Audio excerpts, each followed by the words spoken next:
Okay, we don't have a quorum, but we can still go ahead and get started. I'm sure folks will come in and we'll catch up.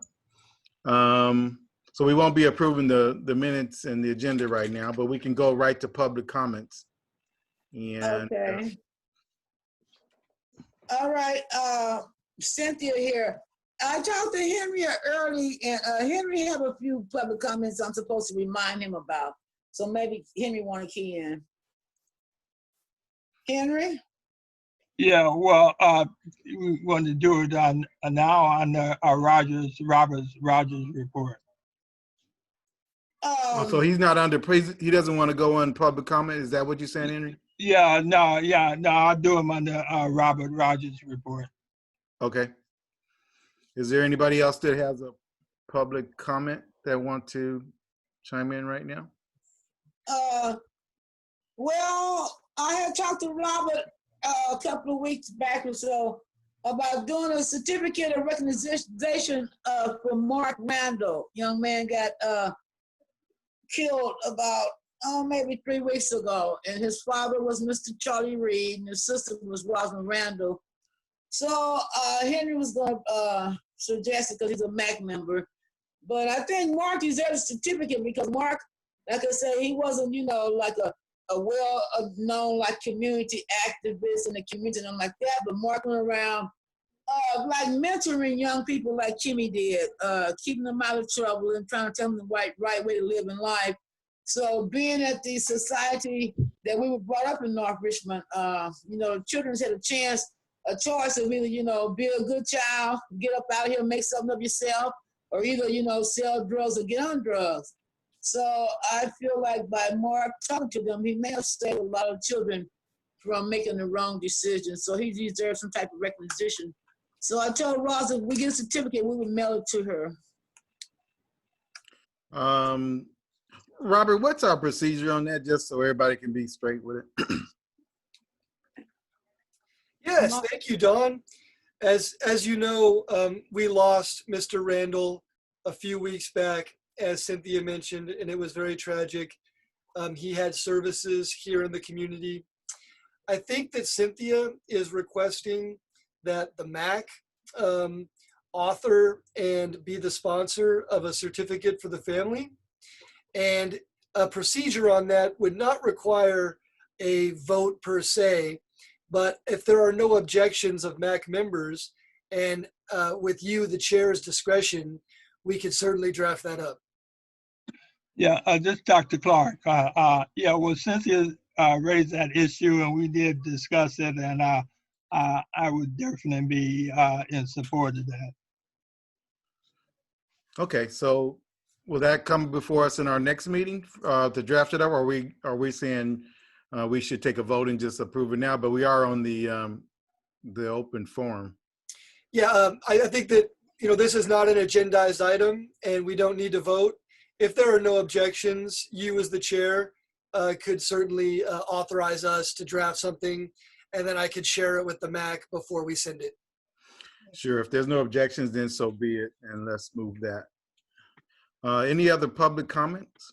No, that's it. A few things on my mind, but I don't know if I should bring it up now or what. I was kind of concerned about Caprice James, the issue of the vacant lot next to her house and the dumping of trash and stuff like that. And we were trying to think about, is there some type of way we can resolve that and help the poor girl out? Because she's been bringing this up for at least the last 3 years, and it can't seem to be resolved. And I'm thinking, how could it be resolved? Perhaps security cameras or something? I don't know. Well, that may come up in some of our communications as we go along. I know that there's been activity on it, and so we'll wait and hear from the folks who've been working on that. Right, because I think it's been going on for too long, really. And she deserves a chance. So are there any other public comments? If not, we're going to move back up to the top of the agenda. I see Annie is here. And Lily's here, sorry. So let's go back to the beginning, and we do have a quorum, and I entertain a motion for approval of the agenda and the minutes. I move to approve the agenda and the minutes. Is there a second? Second And it. I second it. Oh, who didn't?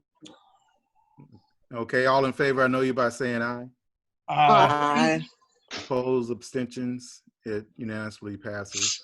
Okay, we had item number 4 in law enforcement. We'll start with the sheriffs. Well, hello, everyone. Welcome. Hi. Hi, so I'm Joseph Buford, Lieutenant Buford here at Base Station. So for the month of July, you guys had approximately 347 calls for service in the area. The bulk of those calls are what we call service to citizen, which is like, maybe something, hey, some trash here. Hey, there's maybe a homeless person here, or there may be something. In other words, it's not something that's real, that's criminal, or something that will raise a lot of eyebrows. So 58 of those calls. We did do one search warrant down there, which resulted in an arrest. We also had 7 individuals arrested for warrants, and some of the specialty deputies have been concentrating on towing a lot of the abandoned vehicles down that way.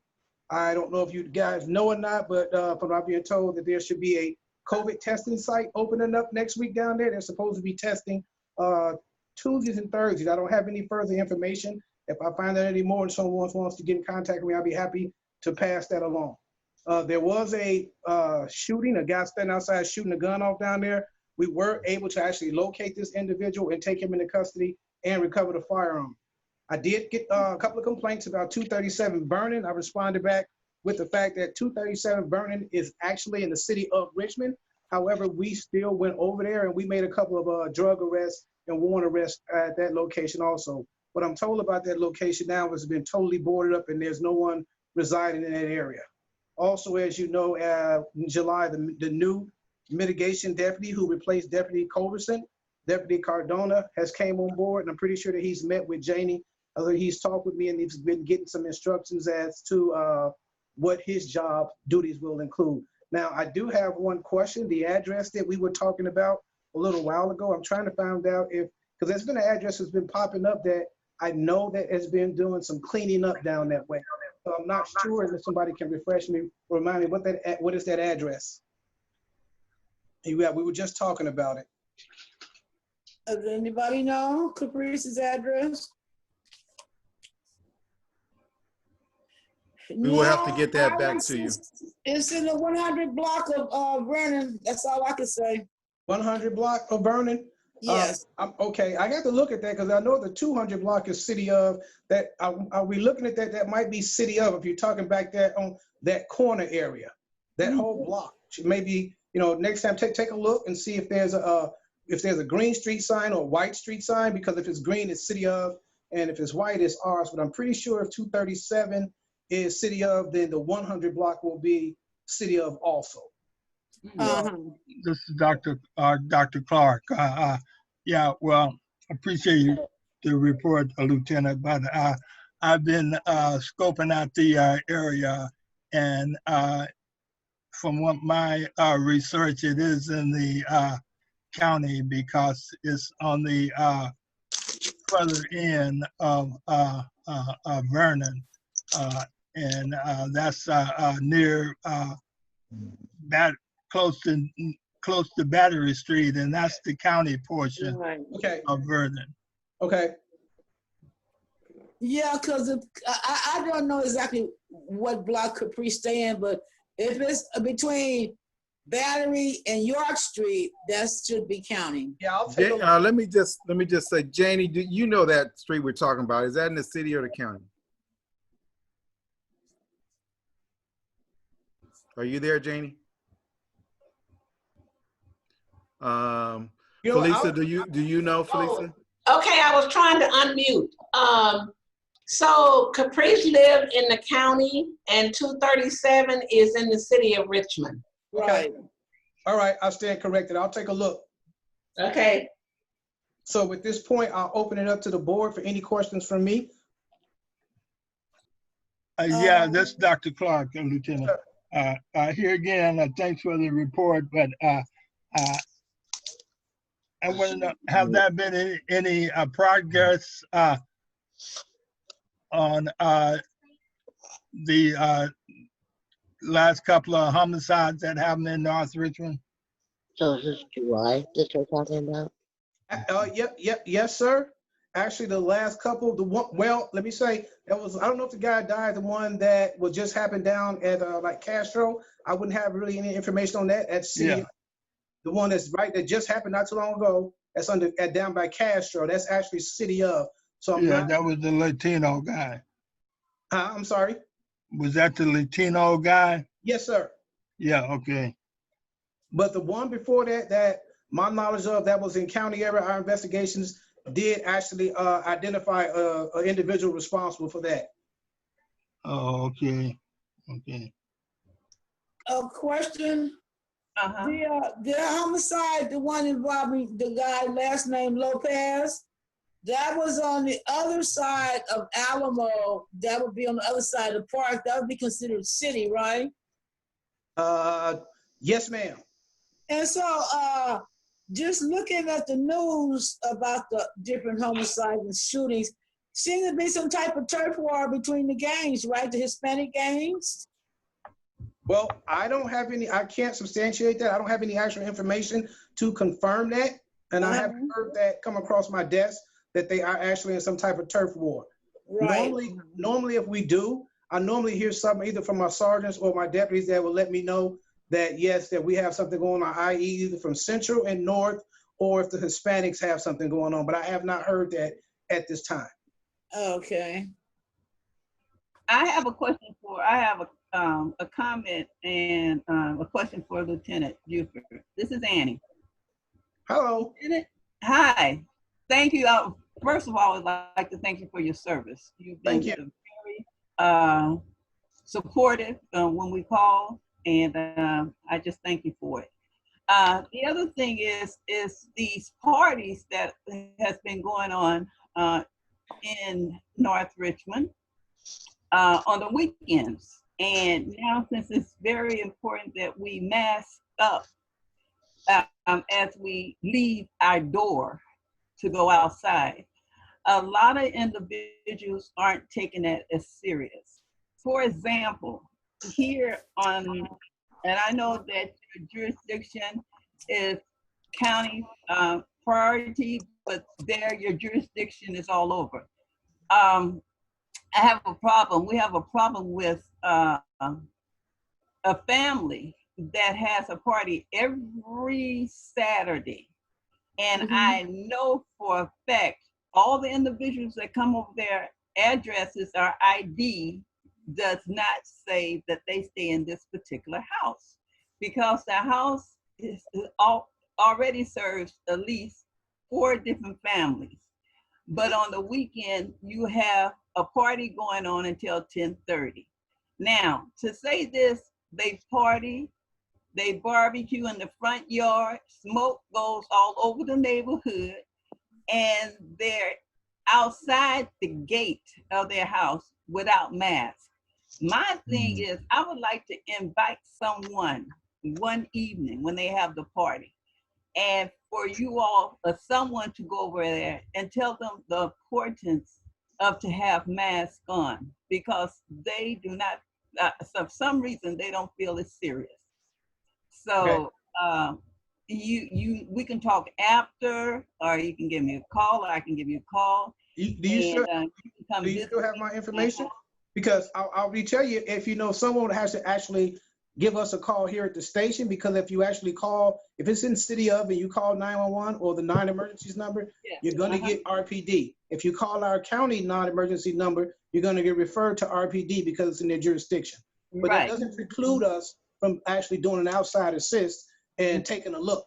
So if you have my number, can you give me a call, or I could take yours and we could talk offline about that? Right. Well, I have the non-emergency number, and I have called several times, and you've been they've been very helpful. They come right out, they take care of, but it's just got ridiculous now. These parties and, and no mask, and it's like, okay, whatever.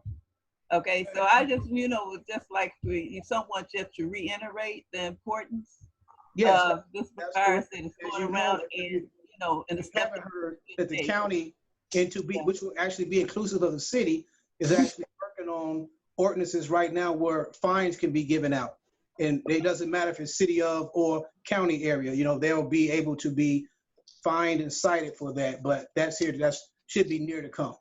Okay, and thank you. And the same, and one other thing, I've had several people to call me and tell me the same thing is happening down on Fred Jackson Way, off of 6th Street, off of between Silver. The same thing is happening. So Okay. they just wanted me to bring that forth once you make your report.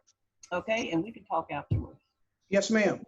Okay, Now, okay, thank you. no problem. And so I might say that the same thing is happening at Shields and Reed. I'm forever hearing about somebody hosting a birthday party at Shields and Reed and having social gatherings, which is city.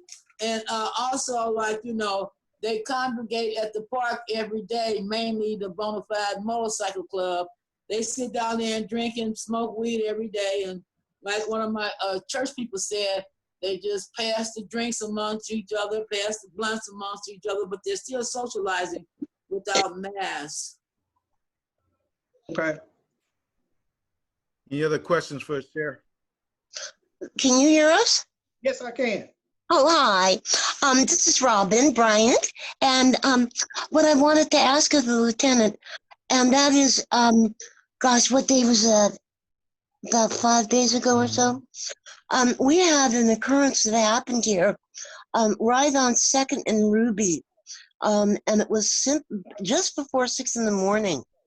And honestly, I don't know if any of you have seen Fried Green Tomatoes, where Kathy Bates' character revs her car and pounds into the parking lot. Okay? But that is exactly what happened, where we had a white, it was a panel van that was revving its engine and drove into, screeched the tires and drove into and smashed this car. Wow. Easily. Backed up, did it again, smash. That smash. Do we know what, I mean, we called over, we did do the 911, and they switched over to, I think it was CHP.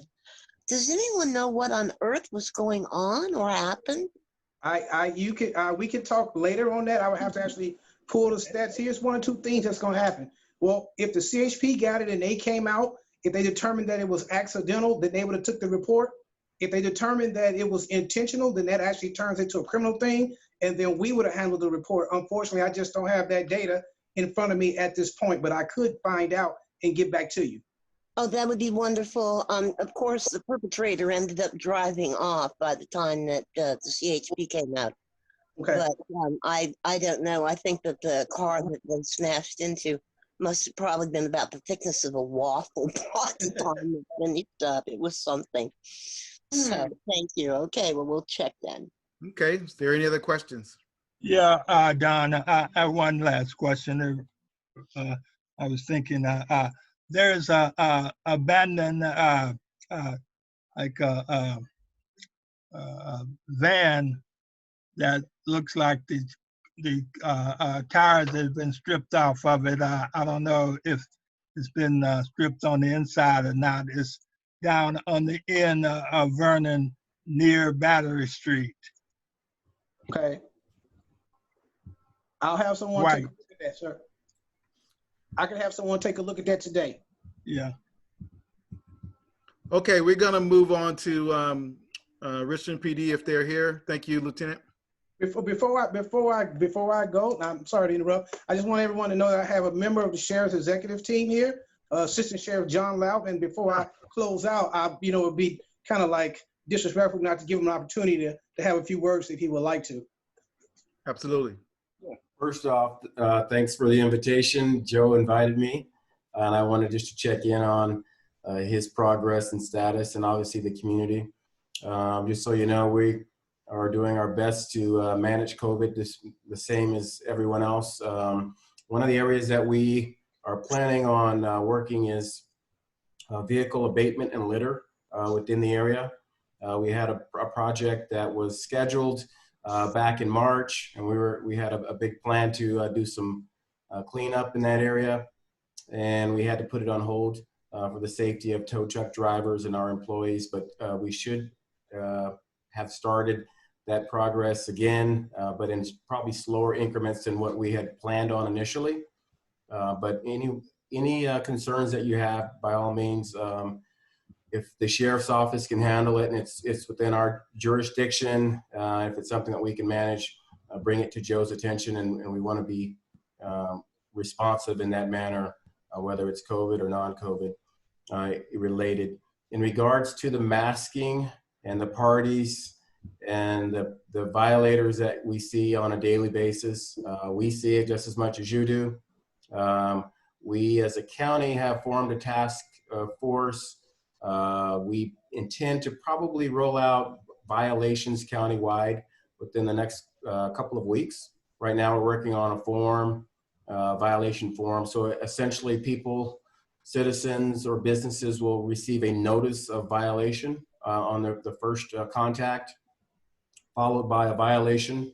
And that violation will either be 100, 250, or 500 for individuals, 250, 500, or 1,000 for businesses like salons or shopping centers and things of that nature. So that's going to be coming very soon, and hopefully with stricter enforcement or with a little bit of teeth in regards to hitting people's pockets, you might find that the behavior may change, and that's the goal. Obviously, there are some folks who will choose not to adhere, but we will still be out there educating and making efforts to bring everyone into compliance for the safety of everyone involved. So that's something that we hope to resurrect here countywide, both in non-incorporated areas as well as incorporated areas throughout the county. Other than that, I'll do my best to pop in here and there. I know this is Joe's. He manages this station house, and so occasionally we just like to check in as management just to see how things are going. And by all means, if Joe's welcome to share my phone number with you if you have any questions of myself or what the sheriff's office is doing. We have no secrets, and if anything I can share with you, I will gladly do that. So any questions that you have while I'm here? Yes, sir. Can you give me your full name and title, please? Okay, it's John Loudon, Lowden, and I'm an assistant sheriff. Okay, And so you with the sheriff department? Correct. Yeah. So anything that is, the sheriff we have about 1,000 employees, and we're known for having a jail, or known for having everything outside of the jail. So I have everything that's outside of the jail. That's the simple way to put it. Okay. Well, this is Dr. Clark. We just thank you for coming out to the community and giving that report. Looked pretty young to have such great responsibility. Yeah, I'm 53. So, thank you. That's young. Thank All you, right. Sheriff Loudon.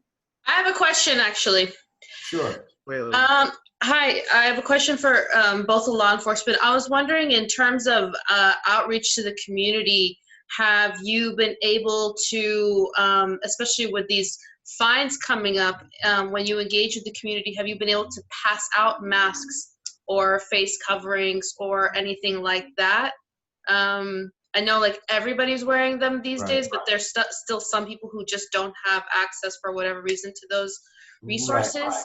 And So, then my second question is, for businesses like cutting hair, is there any effort to create a space outside, like in a plaza or a sanctioned area where people can give the haircuts outside, so they also don't necessarily have to endure those fines and can facilitate some very needed business as well? Thank you. So part A to your question is regarding masking. So we plan on issuing out masks. A part of our task force, it's the Sheriff's Office, the Health Services, and the Department of Conservation and Development. So Health Services is looking at providing masks for all three groups who will be out providing education and enforcement for those individuals who don't have masks. So currently, we do not have masks. But I'm sure if someone truly encounters a citizen who needs a mask, a deputy sheriff probably has one or two of their own personal masks. But what we're trying to do is have a cache of masks that health services will provide our officers, our deputies, our code enforcement personnel to hand out for those who don't. So that's going to be a part of this process that you'll see in a couple of weeks. The second issue in regards to businesses, we are going to, we meaning the Office of the Sheriff and most likely police, municipal police, are going to leave commercial enforcement up to Department of Conservation and Development. And the reason why it's kind of twofold. One is that they're more attuned to the laws and regulations related to businesses and licensing. So at some point in time, if these businesses don't comply with the health order, we will pursue their license, their business license. The deputy sheriffs and peace officers just don't have the knowledge that's associated with the operations of a hair salon or a nail salon. So we will enforce it, but we obviously will leave the spacing and the technical aspect of how that's supposed to operate with those other departments. The second part of that is, as you know, law enforcement recently is not the most popular group out there, and the last thing we want to do is create a negative contact with law enforcement over masks and over masking and over, society has their, varying opinions on this pandemic and on whether or not we should or should not be wearing masks. So we don't want to be the bad guys in this if we don't have to be. So that's why we're going to have health involved, health services, code enforcement, and believe it or not, if you are issued a fine or a violation, there's an appeal process. So a citizen or a business can go to a neutral third party, have a hearing, and the hearing officer will decide whether or not the fine will be upheld. So it is very tricky. We have our attorneys navigating through this, and we're trying to do it in a manner that's safe for everybody, but without ending up with some form of litigation down the road for violating people's rights, for infringing upon, beliefs and things of that nature. Does that make sense? So this is all new territory for us in law enforcement. Thank you so much, Sheriff Loudon. Thank you so much. We're going to have to keep moving on here. We got to move the process. Thank you for coming. We look forward to seeing you again. Everybody, you know how to contact him, and we're going to move on now to the Richmond PD if they are here. If they're not, we'll move to the Highway Patrol. Highway Patrol here? I don't hear from them, and so we'll move on to presentations and proclamations. And John Joya has a report on COVID-19. Good evening. Thank you so much. I'm speaking on behalf of Supervisor Joya, Robert Rogers, and I would just say that it's really great that the Sheriff Loudon, and Lieutenant Buford have talked about some of the health-related issues in terms of enforcement in COVID-19, because that is an important topic here in the community, and we are lucky enough to have Kim McCarl from the Health Department here to talk about what the county is doing, what we can do together as a community, latest news and data, and also take questions. Kim, could you please take it from here? I will. Happy to do that. I'm not sure you're lucky to have me. I'm more like you're stuck with me, but here I am. Thanks for the opportunity. Good conversation to kind of hear as we go into this. I didn't really prepare a presentation necessarily, so a lot of the questions that you had were sort of good for me to hear. But there are a couple topics I just wanted to touch on really quickly before we just open it up to your questions. The first is, you may have seen the press conference that we did in Richmond on Friday with Dr. Carson, who works at Lifelong Medical. He did a really great job of sharing the message about the situation in our county. We are concerned, I think, to say the least. And I think part of the reason why we are concerned is some of the things you've already shared this evening.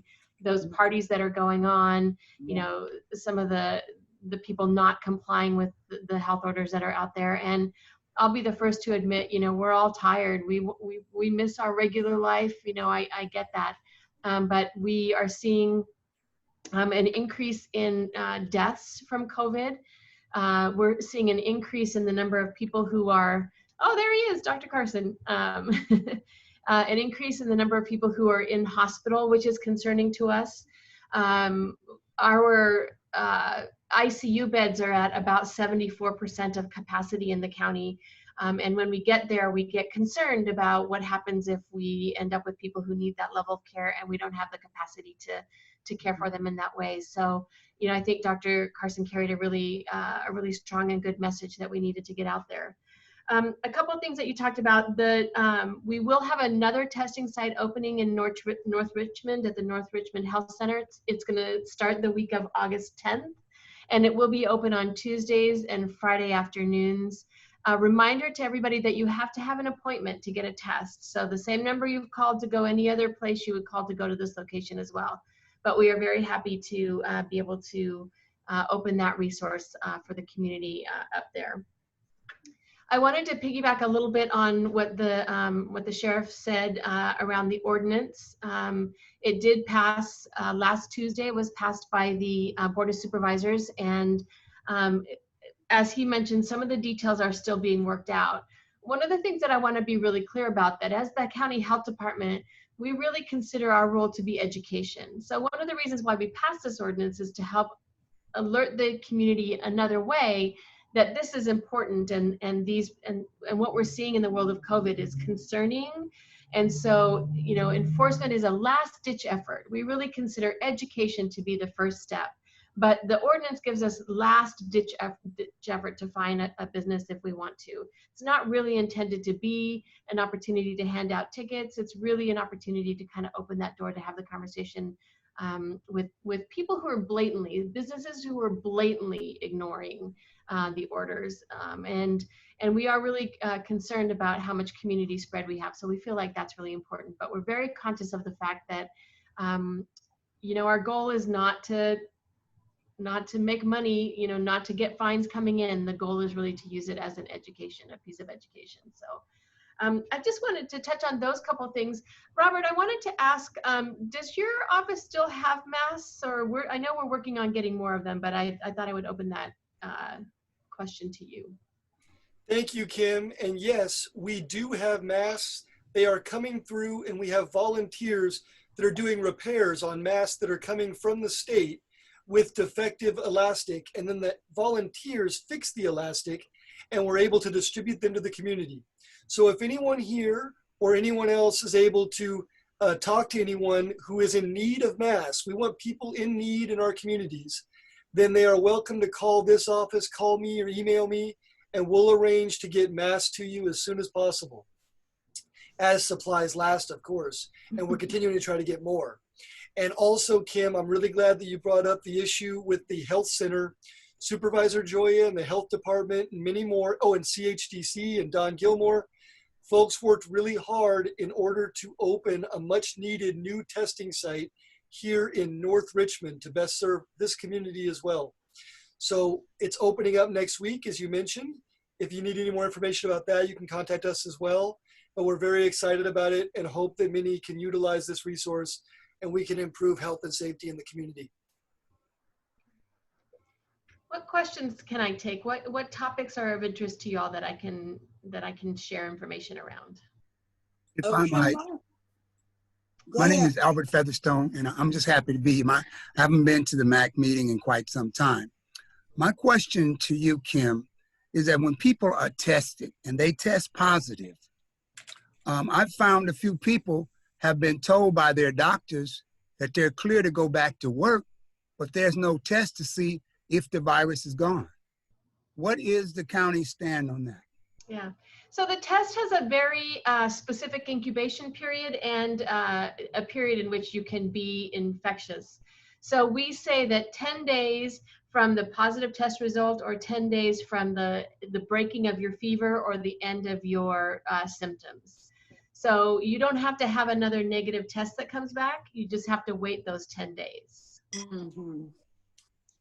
Yeah, I have a question. Oh, I'm sorry. Go ahead.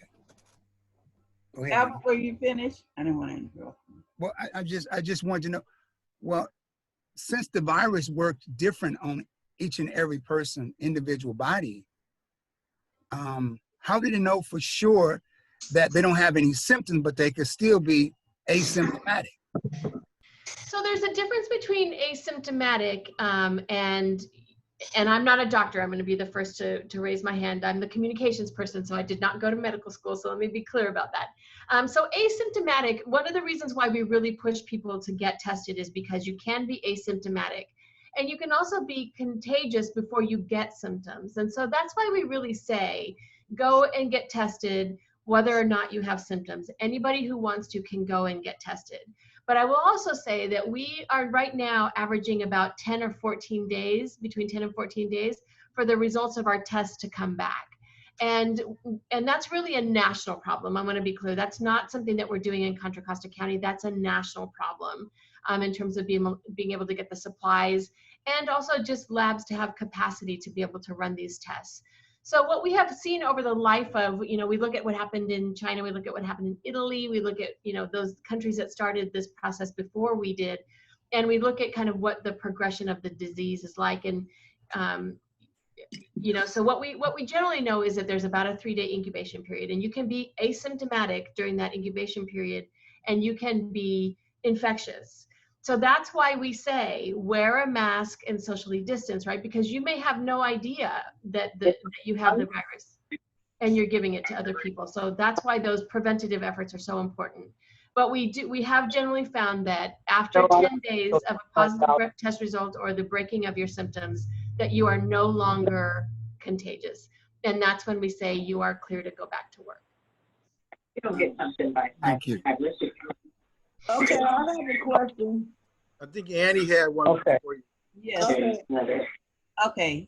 Kim, this is Annie, and thank you for coming to share your knowledge that you have about this virus and how we can work and make things better. My question is, these tests that has been taken, we have numerous locations throughout the Bay Area that tests have been done. Some tests come back in 3 days, and some tests takes 2 or 3 weeks to come back.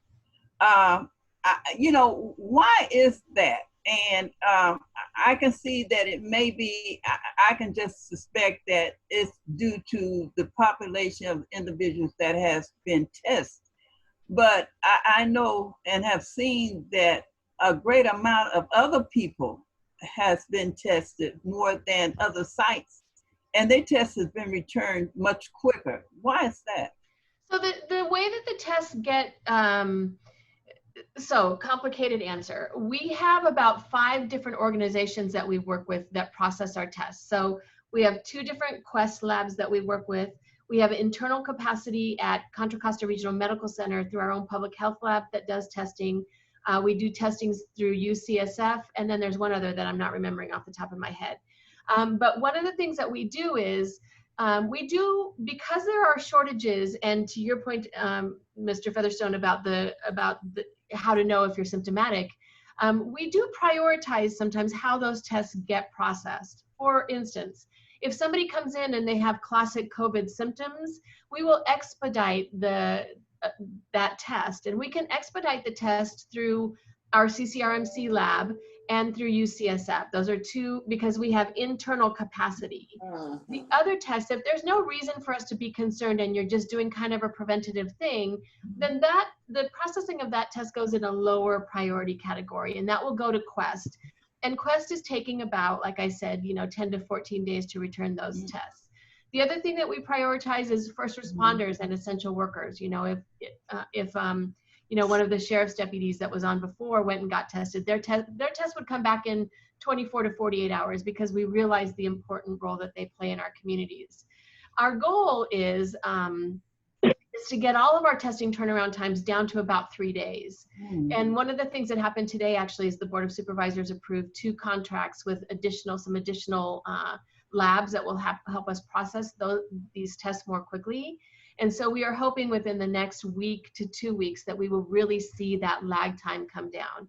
That lag time is very concerning to us because we don't know where the virus is. And we do something else. The next step after testing is to do what we call contact tracing. So if your test comes back positive, you will get a phone call from us and we will say, tell us where you've been in the last 3 days, again, to that infectious time frame. Where have you been in the last 3 days? Who have you had contact with? Can you give us contact information? And then we will give you quarantine instructions. And so we tell you stay home. And so then we will start to reach out to those people you tell us you had contact with. And that's called what we call contact tracing. And by getting everybody in that chain, everybody who had contact with you over the course of 3 days to isolate, to stay home, then we break the infection chain, which is exactly what we want to do. Not having test results and not being able to do contact tracing in any kind of timely manner means that the bug is running rampant and nobody wants that, right? And so that's where we have to really fall back on.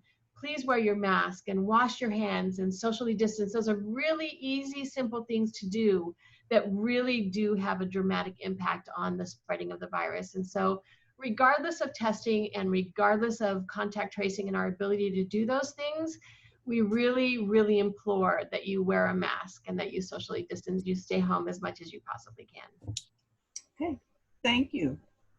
Okay, Kim, I have a question for the purpose of my minutes. I need your full name and your job title.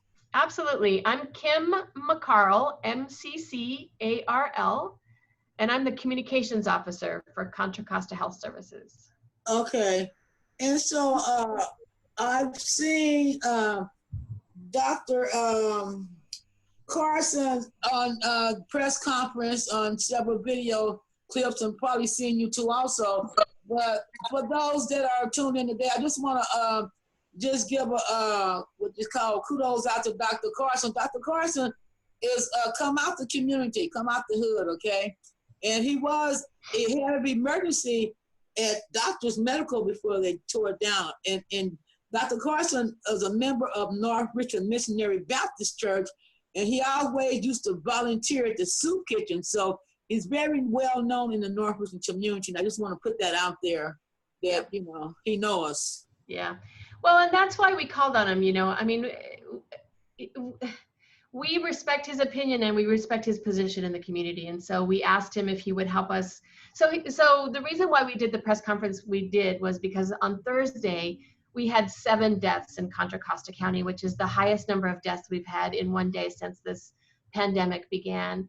And I'll just tell you, this is a little bit of behind the scenes, kind of how it works. Our health officers are incredibly devoted to doing everything they possibly can to stop this virus and to see these numbers come down. And for them to see a day like that is really hard. And so we were having our strategy meeting about what do we do.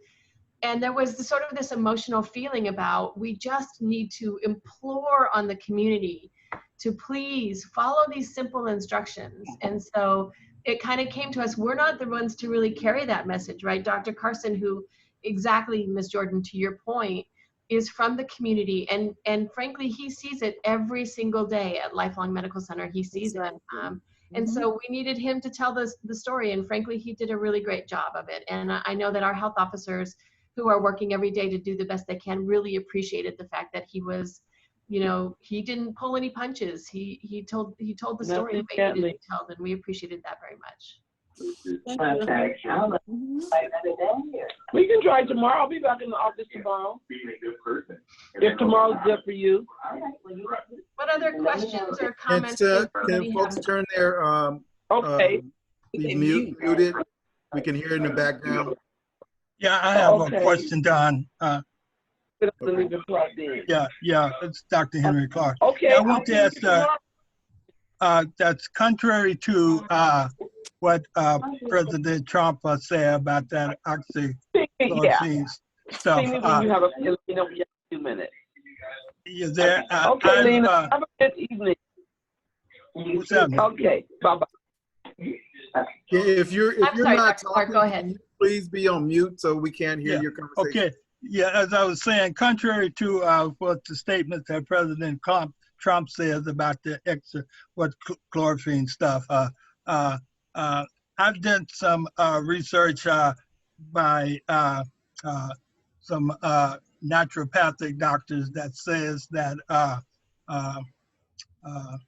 medical grade, what is it? Not, Hydroxychloroquine is the name of the drug that President Trump talked yeah, that's what he's talking about. But I'm talking about that hydrogen chloride, what's the stuff that you treat medical grade? What is it, Ray? Hydrogen peroxide. Oh, yeah. That is have shown to kill the not only the COVID virus, but also the AIDS virus. So are you aware of that, or if you not at the moment, can you check into that and get back with the answer? So I'm not sure exactly what drug you're specifically talking about, but what I do know is that there were a couple of drugs that have been used in the treatment of AIDS that early on we thought had some potential around the treatment of COVID. But as we've done a little more research, I mean, one of the things that's really hard about COVID is that we didn't really know anything about it, and now we know a little bit about it, and hopefully as time goes by, we'll know more about it. And so what we have really found over the course of the last number of months is that those drugs that are traditionally used to treat AIDS are not as effective as we would like them to be on COVID. The one drug that has really been known to do a good job in treating COVID is remdesivir. And so remdesivir is available through the federal government, and we get a certain number of treatment courses every week from the state. I think we get 3 of them. They're basically distributed throughout the state based on population. And so we get about 3 treatments throughout the course of the week. And then we give those generally to the hospitals with the highest number of COVID patients or the most dire cases. But you're not familiar with medical grade hydrogen chloride? No, but I do know that if it's the AIDS treatment drug, that those are not turning out to be as effective as we would want them to be. But let me do a little research. I'll get back to you all through Robert. Sure. On that specific one. Okay, any other questions? Hi, Kim. My name is Wyatt Patak. I live in North Richmond on the city side. Thanks for being on with us. I just had a couple notes real quick. I got tested along with my wife today at the Kennedy High School, and it went really well and smooth. If you make an appointment, I think it just took us 15 minutes to get in and out, so it was really good. But I know that there's been a lot of concern. Other states with their testing and stuff has shown that like positive results may not be as accurate as they once thought. And I was just seeing how CCHS, because I know there's a lot of different labs, doing all the tests now and stuff. It's not just the county. How you guys are trying to, I guess, just verify that positive tests are positive and everything's getting counted and recorded correctly. So we have obviously had some situations where samples got lost, or, now that we're doing kind of where you swab yourself, which is what happened when I went and got mine about 3 weeks ago. I took the Q-tip and swabbed myself. And so the risk in that is that none of us want to put it quite so far up our nose. It's no longer that test that goes like all the way up to here, but it kind of goes up to here, and you need to make sure that you swab it for sort of 15 seconds, and then did they have you do it on the other side for 15 seconds? Yes. So none of us really want to put it up there quite so far. And so we do risk a little bit having the sample not be enough to complete a test. We do have, with all of the labs that are processing our tests, they're all using the same process. And so we are confident that it is the most accurate test. One of the things we get asked about a lot are antibody tests, and why are we not doing recommending antibody tests? There's really not science yet that indicates how accurate the antibody tests are, nor really what that means to you. So we know if you do the nose swab and we do the regular test on you, we know if you have the virus in your body at that time. What the antibody test is supposed to show us is did you have it and now you're better? And we can do that. We find that there's a higher negativity rate with antibody tests, so we're less likely to recommend that one. And the other thing we don't really know with the antibody test is, does that mean that you can't get it again? We don't know that yet. And so so we try to be, I can't specifically answer your question, I don't have stats in front of me, but we do feel like we are using the most accurate test kits that are available. And we have contracted with labs that are processing them all in the same way. So we feel like there's consistency. So the way that we do them with our quick turnaround time at the public health lab is the same way that they're doing them at Quest. And so we feel like there's consistency. We feel like there's always an opportunity for human error that we're trying to overcome. But we do have confidence in the fact that it's the best test out there. Okay, and I had one more quick question. I've heard, and I don't know if it's true or not, that if hospitals, if they count a death as COVID related, that they get more money. I didn't know if that's true, and also do hospitals get more money if there is if a death is counted as COVID cause? No, so it's not a question of whether or not a hospital or a health center, or a doctor who's treating people come off the, who are just there for an appointment. It's not a question about whether or not they get more money. They do not get more money. What they get is money from a different source. So for instance, there's all this CARES Money Act that you've probably been hearing about. So when you go and get tested, I'm assuming today that they didn't ask you for any money. When you when you made your appointment, they probably asked you if you had insurance. Did they ask you if you had insurance? Fill that out online. Yeah, my wife and I filled that online. The odd thing is that they didn't ask to verify our ID. They didn't require a photo ID, which I thought was a little odd since, well, They didn't require a photo ID when you went to the testing site? They did not. So they did not, which I thought was kind of odd. Yeah, when I went, they did. I had to put my photo ID up against the window. So I'll check on that. I'll check on that. But anyway, a hospital or a doctor does not make more money off of anything related to COVID. There simply is a difference from where they get paid.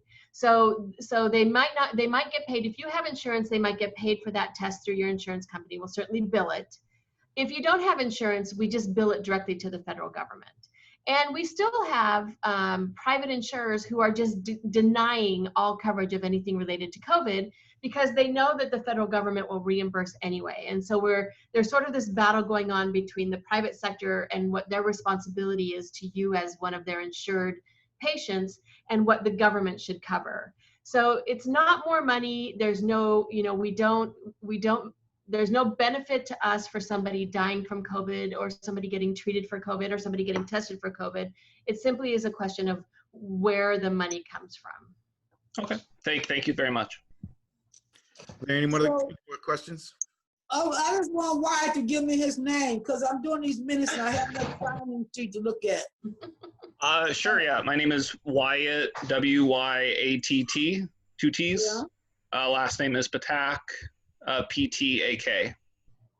Okay, thank you. Thank you. Got it.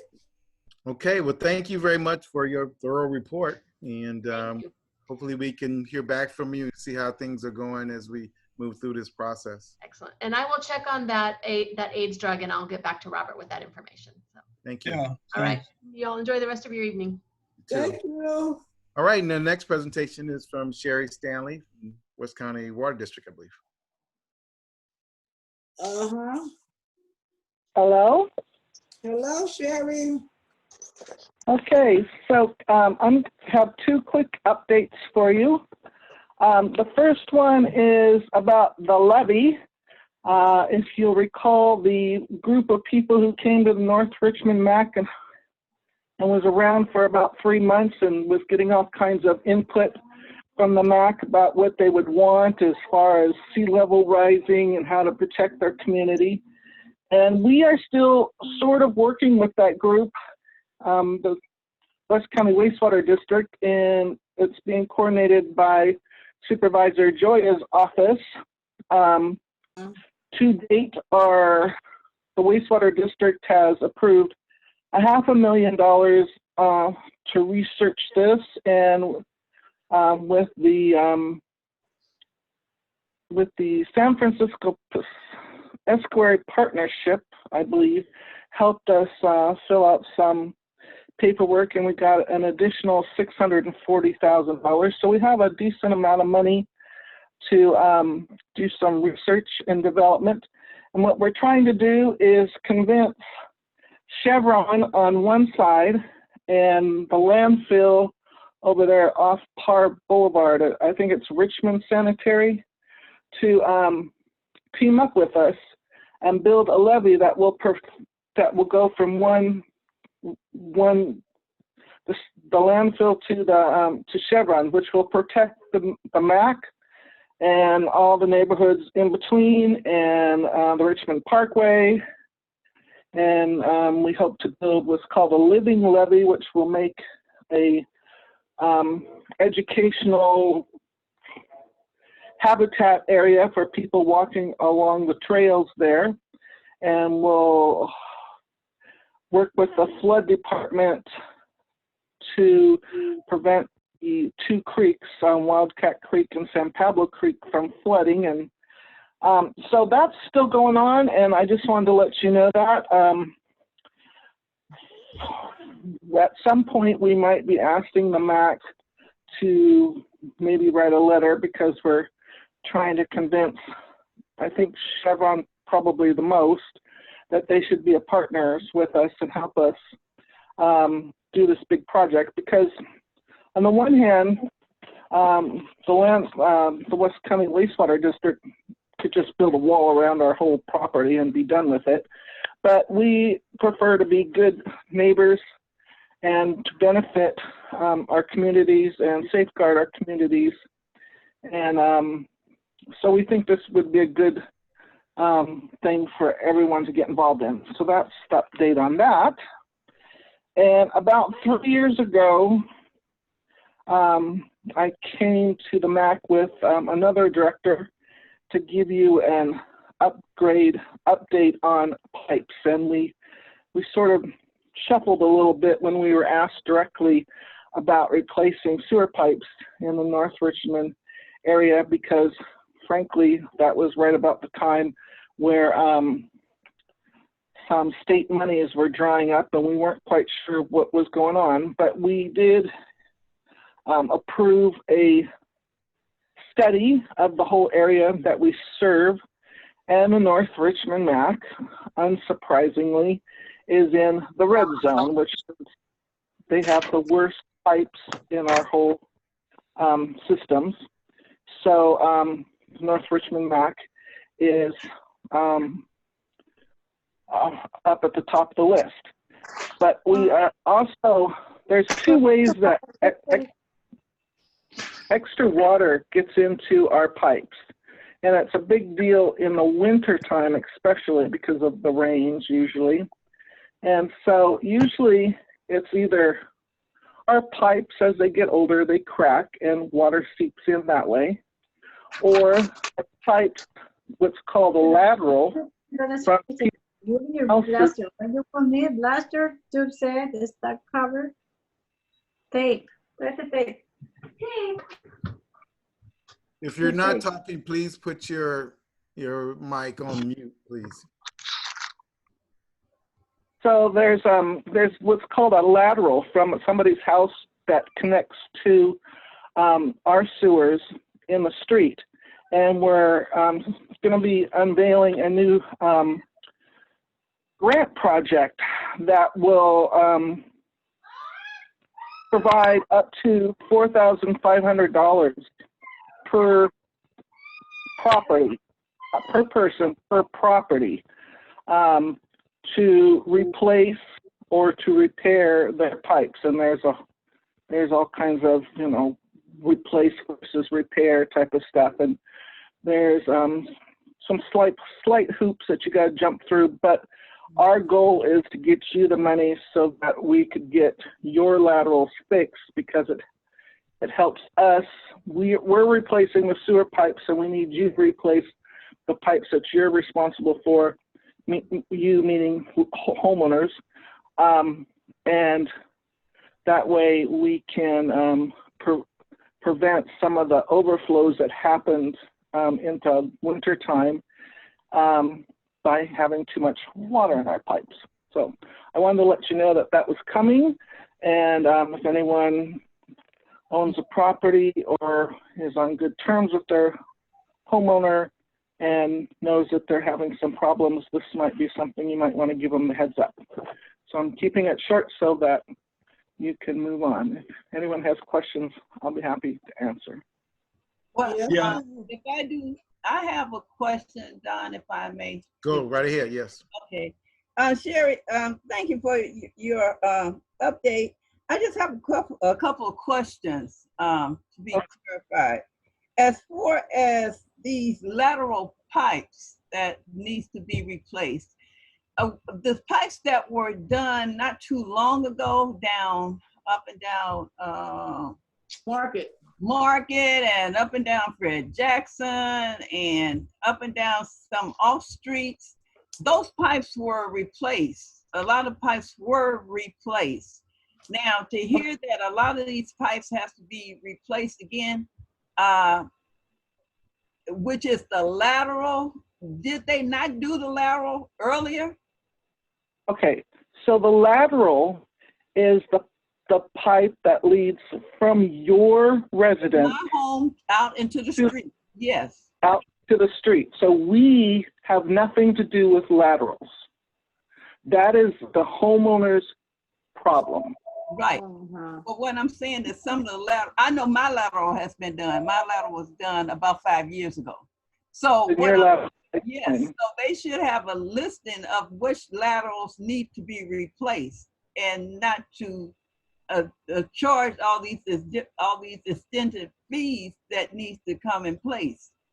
And that's just my comment for that. The other comment that I have is as far as flooding, North Richmond has been, the county part and the city part has been out of the flood, for the flood zone for many years. So we don't flood like we used to flood. The creek has been dredged out several times, and it's no way that it's going to flood at this point.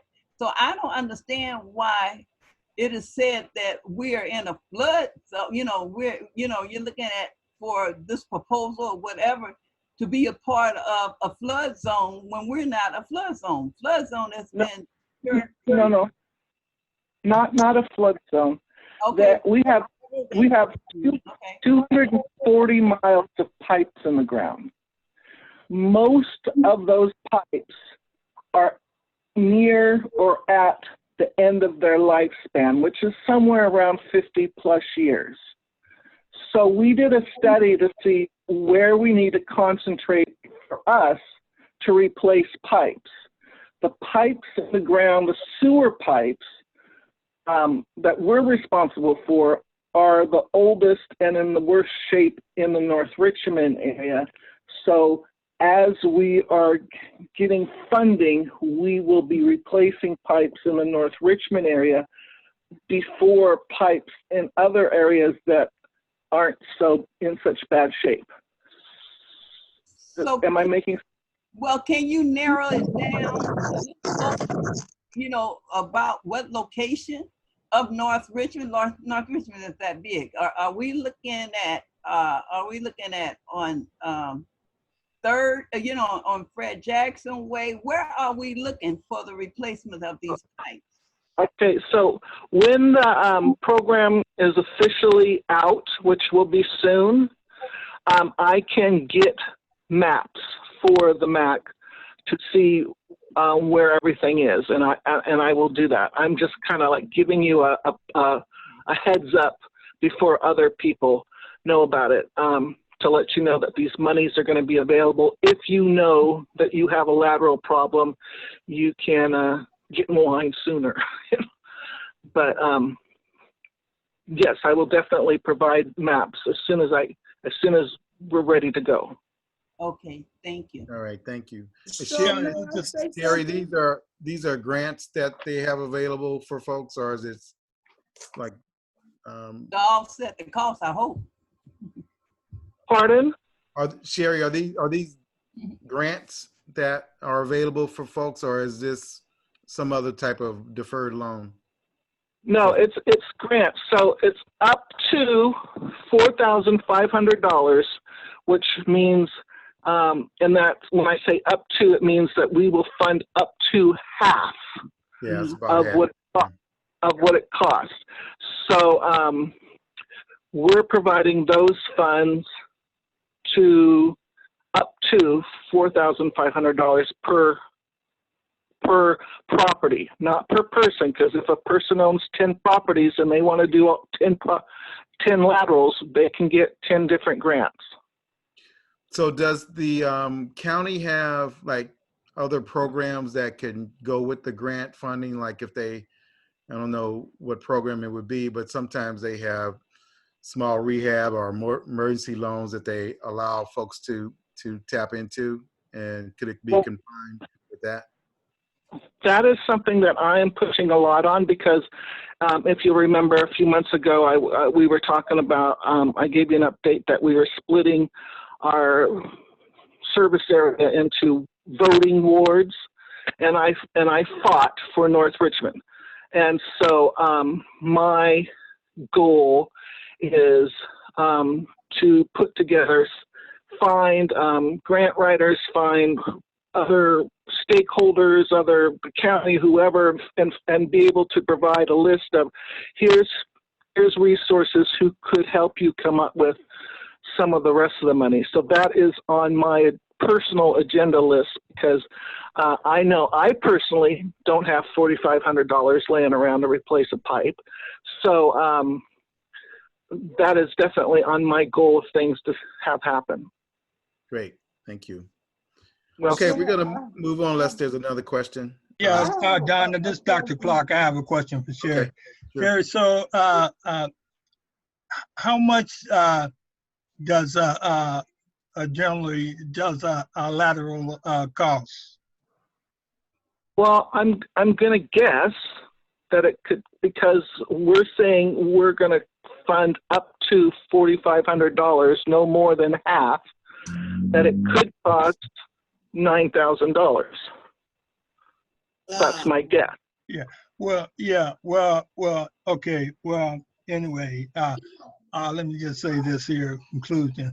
Well, you know, it's good to hear that. I think that residents in North Richmond would need some help in if their laterals need replacing. And I know that I representing the West County Toxins Coalition that work with the city of Richmond to get laterals replaced in flooding area of the city of Richmond.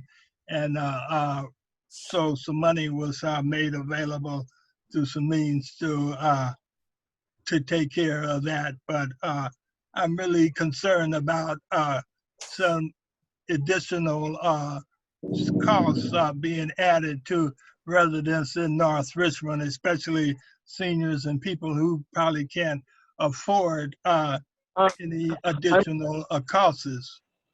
Yes, I'm right there with you, Dr. Clark, and I absolutely agree. And Annie, you were talking about flooding.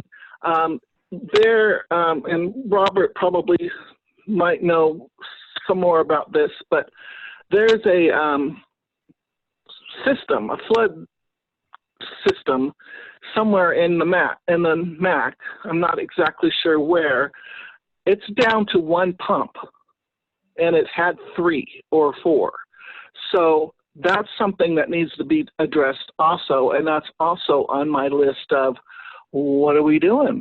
Because it's not our responsibility, but you can't go down to 0 pumps during the high rain periods for the storm drains. So that's also on my list, but that's kind of off topic right here. But I'm just letting you know that that is a concern, and that's something that we're hopefully we'll remember to. I'm going to bug people enough to remember to bug the county as to, so what's the plan? Because you can't just wait till they all are offline. The things are so old that they absolutely have to be replaced. And like I said, you're down to one pump. So there we go. All right. Thank you, Sherry. We're going to move on to I do have a item question. number 5. Hello? We Excuse me. really have to move on. I'm sorry, but we will be, you can talk to her offline if you like, but we got to move on. So we're going to item 5, where it's the cannabis project proposal. James Lee. This is James. Robert, can you help me put up the presentation? Would that be possible? Yes, I'd be happy to. Please begin.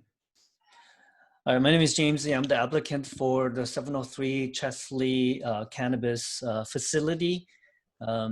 I put together some of the ways that I think what I heard from last meeting that that we want to see more community engagement. And so I took some photos actually. Robert, were you able to put that up there?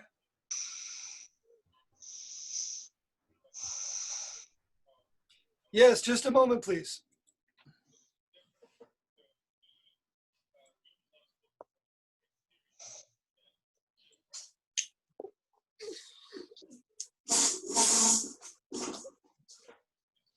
All right, thank you. So I actually went to the facility area after our last meeting and just took some random photos of the neighborhood. And so I want to commit to 3 things by end of today. First, clean city, job training, and healthy city.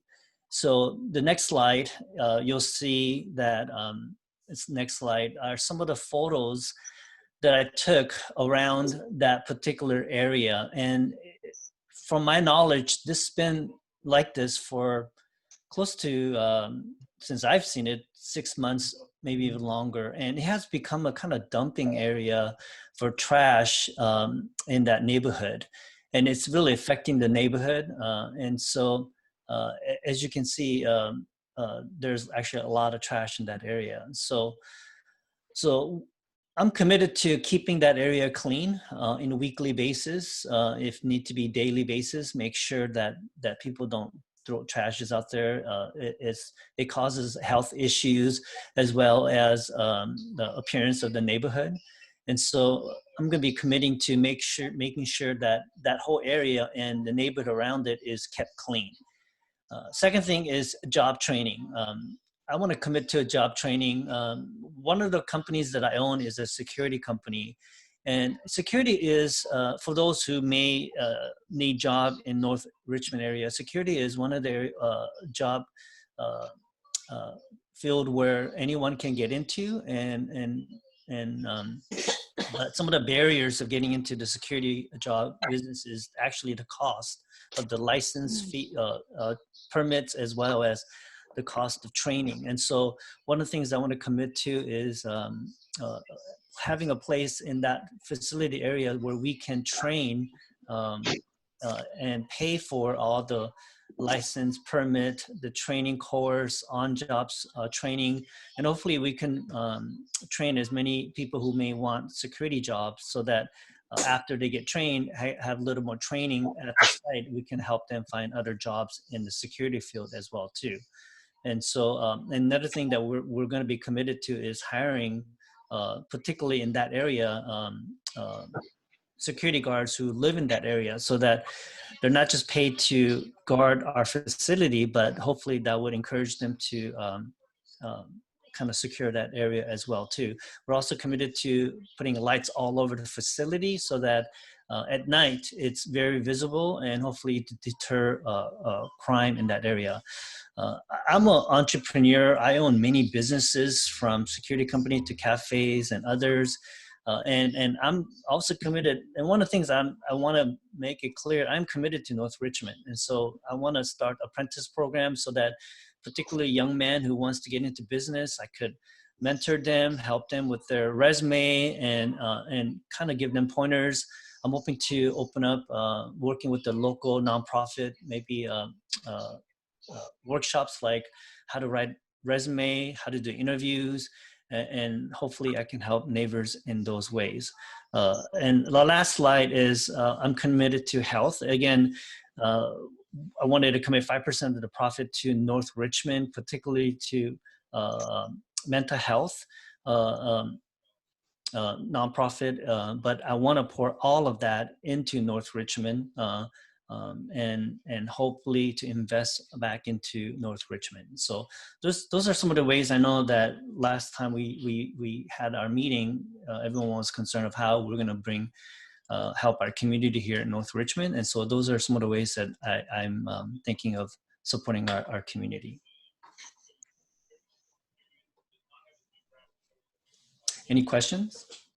Yeah. Yes, I do. I have some questions. This is Robin. And that is, now in terms of, you're going to be working with what, local youth here or who? As far as doing your job training, your resume development, this kind of thing. And the reason that I mention that, that's my background. I'm a certified placement counselor. Did Master of the Job Search workshops forever, wrote Master of the Job Search, developed resume presentations. Believe me, people hire. When working with injured workers, when you have a 93% placement ratio, you're doing pretty good. So there is that. How does one connect with you, number one? Another thing as well, and that is for everyone here. With any of the programs that you're working with, notices that you might want to be putting out, and that is, and I've mentioned this to Robert as well, and that is the Nextdoor app. And I don't know whether or not you folks have downloaded that, but that is the local newspaper where everyone in the neighborhood, from I lost my dog to this is what's happening in the community to what's going on, it's on Nextdoor, all one word.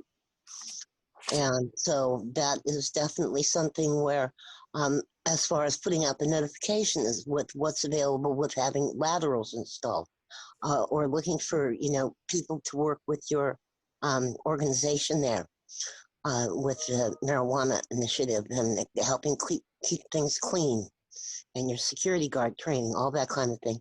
Those are things where Nextdoor is just invaluable. It's the local newspaper. So, do you have contact information? Yeah, I can definitely give my contact information to Robert to hand it out to the community. I'm very well connected to Richmond community, so I'm hoping to work with many partners and love to work with you as well to see how we can make these things happen. Wonderful. It sounds grand. And I'm sorry, your name is Robin? Yes, Robin like the bird, Bryant like Kobe. All right. Thank you. I heard somebody else with a question. Go ahead. Cynthia. So me and Henry was talking earlier. So this is my question. Why would you want to put a cannabis growth operation in a community that's poverty-stricken, drug-ridden, have a history of drug abuse, and plus there's a housing right across the street from the proposed site that has seniors, children, and grown-ups? Why would you even want to locate such a business in a community as North Richmond? Good heavens. Besides that the building is available, Well, I think that's a great question. I wanted to stay in Richmond. I can't do it in the city of Richmond just because of conflict of interest. So the closest to the city of Richmond would be North Richmond. And so we looked at different location in North Richmond that the county has mapped out that is able to host that kind of business. So that's the reason why we picked that particular location, because that was in the geographic map area where it can be located. And because we're going to be using high technology to make sure there's no odor that comes out of the building, as well as any way to signal to the community that there's a cannabis facility there. We're not a retail. We don't sell directly to the retail. And so it's just a manufacturing facility. Yeah, well, like I say, I just want to, what is your logic? Knowing the community is where it is, and then the locale, you've got all these people still across the street from that building. It's not cool at all. That's all. Other questions? Yeah, Dr. Clark, Don. Yeah. Yeah, well, as I've said to the gentleman on two previous occasions that he's been before the MAC, first of all, and I say again, first of all, in terms of the garbage that he referred to around that facility, well, that may be the case that garbage is around that, but the fact is that the MAC in the community is paying people to clean up garbage around that facility and in unincorporated North Richmond period. And so if there's a problem there, then apparently somebody is getting paid and not doing their job. They need to go around that facility as well as other places we've identified and clean up, to get those sites cleaned up. That's what we paying people for. The other concern is that as far as security is concerned, the city of Richmond has, and there's plenty other locations where people, if they're interested in being a security guard, can go and get training, like former council member, MAC member Joe Barrett, as well as the other guy that was on the MAC that were trained as security guards through programs that already exist. Now, so in terms of the 5% deal, like I told this gentleman before, I do not support that 5% thing. It's too low.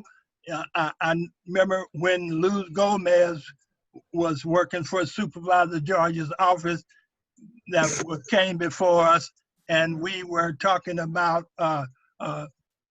some percentage from some other facility, and she had recommended, and the MAC had agreed that we would not accept no less than 25%, and that's what we had agreed upon. So I don't see why we would go back on what we've already agreed upon and we are receiving from facilities already that, like that Viola project over across the track, that we're getting 25% from. But even in spite of that, the other issues of concern that have been raised, the MAC need to take that under consideration. And as far as I'm concerned, as a MAC member, in all that I've said several meetings ago, in this meeting also, I would not personally, as one MAC member, be supporting that project under the conditions that this gentleman has stated and what he's proposing to offer for support for that particular project. So that's where I'm at, period. Any other questions? Mr. Lee, what other jobs do you have there that are going to be existing at the plant, I would call it?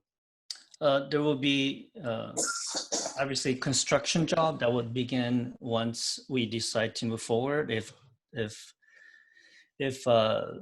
the community don't want us there, we would not move forward and purchase that building, and we would stop. Well, the only reason I asked is that you mentioned security, but I don't know what other jobs would be available through your operations, and if there was anything that you thought about that would lend itself for communities, for the North Richmond folks who actually, had some skills to work in the main campus of that.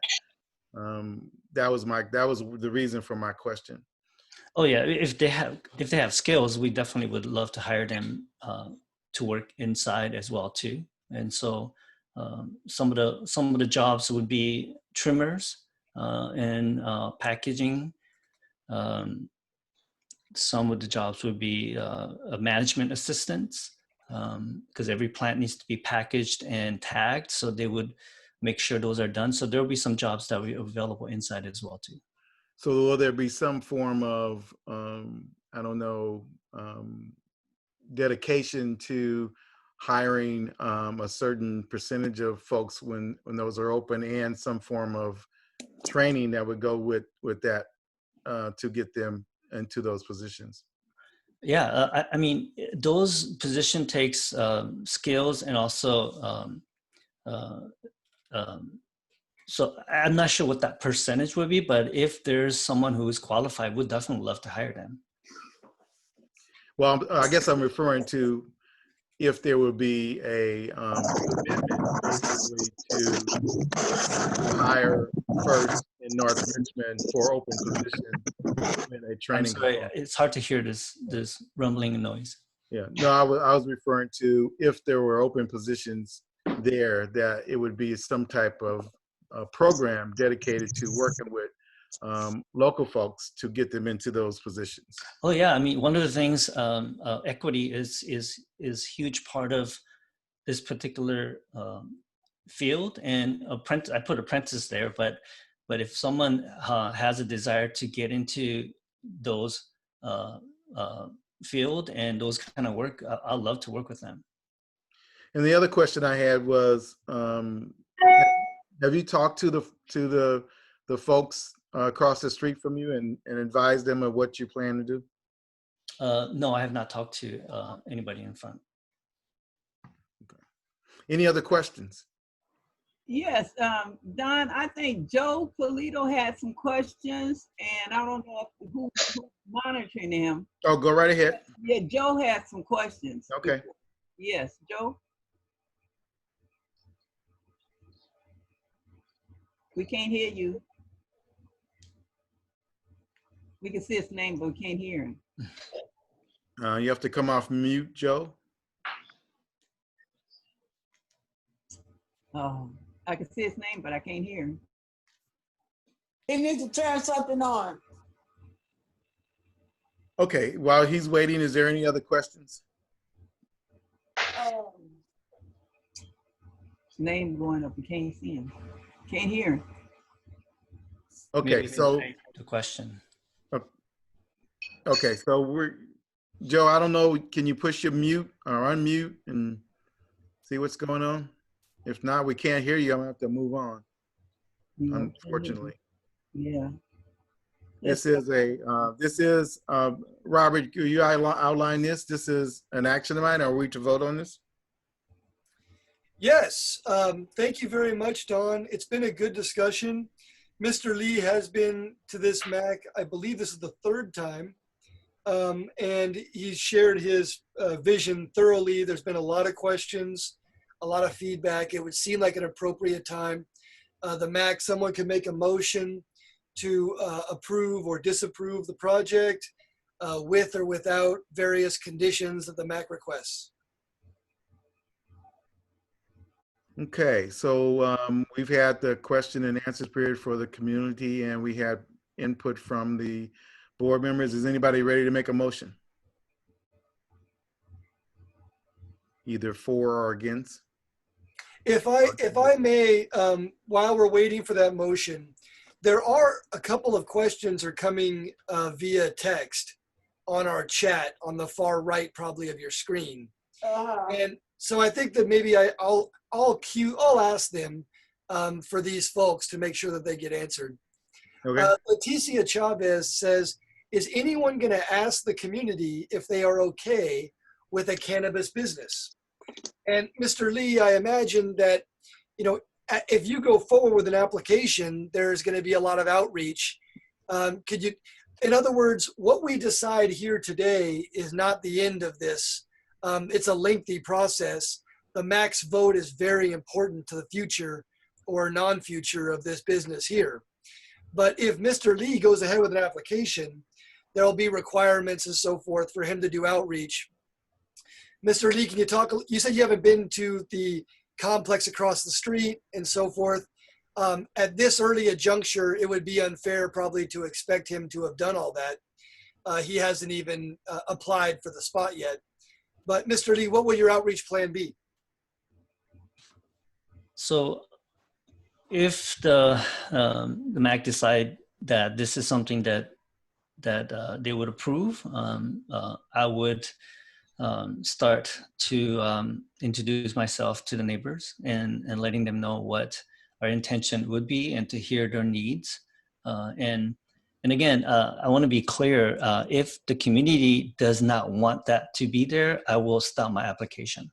I'm not going to move forward unless I have community support, because that's who I am. I need to be engaged in the community that I'm doing business with.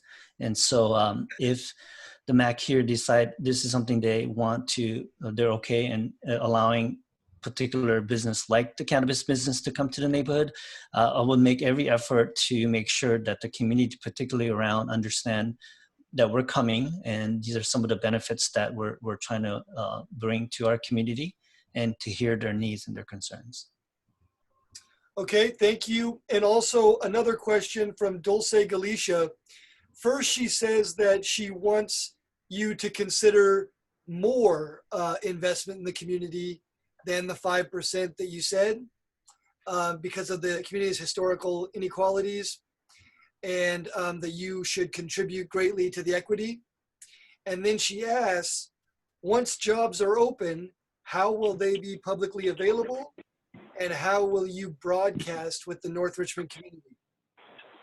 Again, I'll be working closely with the nonprofits around North Richmond and Richmond area to announce certain jobs that will be open and available. I think Dr. Clark mentioned that Vilio is offering 25% of their profit to the community. They're almost a public utility, so all the funds that they're getting is going to be paid by the residents. And so, you know, looking at the math, again, I'm a businessman, so I have to look at the math, where the county's taking 5% off the top, the state's taking 10% off the top, feds are taking 30% off the top. Oh my God. That's 40% even before we even make any profit is already taken off the top. Cannabis is a particular business where you cannot deduct anything. And so nothing is deductible to us. And so after all those fees have been paid, we have to work with 50% of the gross revenue to pay for rent, employees, products, and therefore many cannabis businesses will be shutting down. I know this because personally I've seen cannabis's business shut down, just the way the cannabis business are structured with the city and state and county and fed.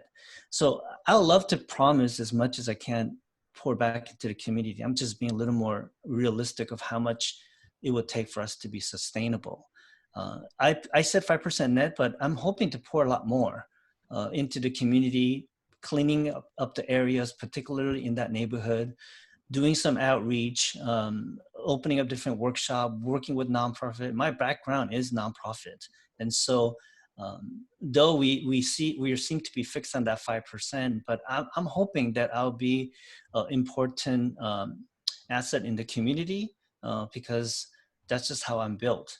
And that's why this meeting is important to me, because if I sense that the community doesn't want us to be there, I'll pull the permit process and stop the process, because again, it's very important to me that the community benefits from that particular business being there, as well as that I'm involved in the business. So I'm not sure if that answers the question, but I'm hoping to get a lot more involved with what's happening in our community. Thank you, Mr. Lee. Don, Chair Gilmore, I believe that exhausts the questions I see in the chat side. Okay. Hey, Don, this is Dr. Clark. I have a response for the gentleman, a question there, if you will. First of all, you've been before the MAC before.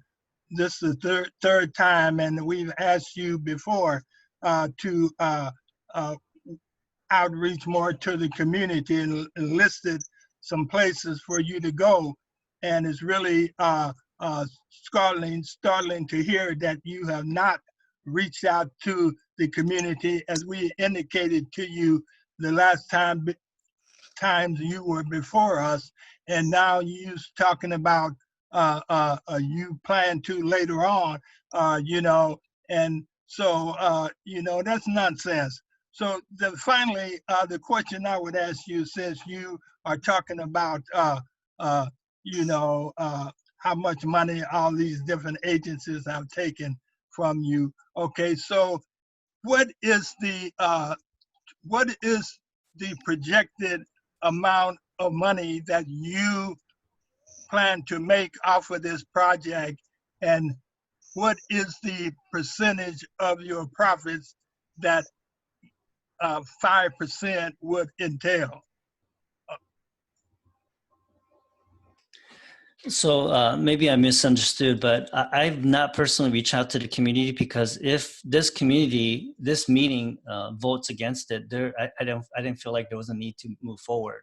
And so I've misunderstood you, Dr. Clark. It's not that I intentionally not decided to reach out to the community. I just thought there was a process. So the first process is reaching out to this group, and then the second process would be if the group decides to move forward with it or approve it, then my next process will be to reach out to the community around it. So I'm sorry if I misunderstood that. Yeah, well, you did misunderstand me because of the fact that you misunderstood me and you misunderstood the MAC, because the fact is that as far as I'm aware of, that we don't make no decision that affecting the community, and unless there's been some outreach made to the community before we make a decision.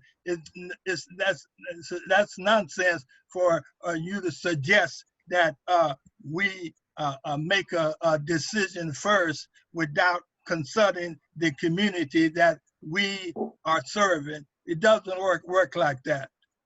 Yeah, I'm sorry, I misunderstood. And there was an RFP that was put out by the county, and so that informed everyone that this particular business is coming to the city. So again, Dr. Clark, I've not intentionally decided not to reach out to the community. I just thought there was a process. So one of the things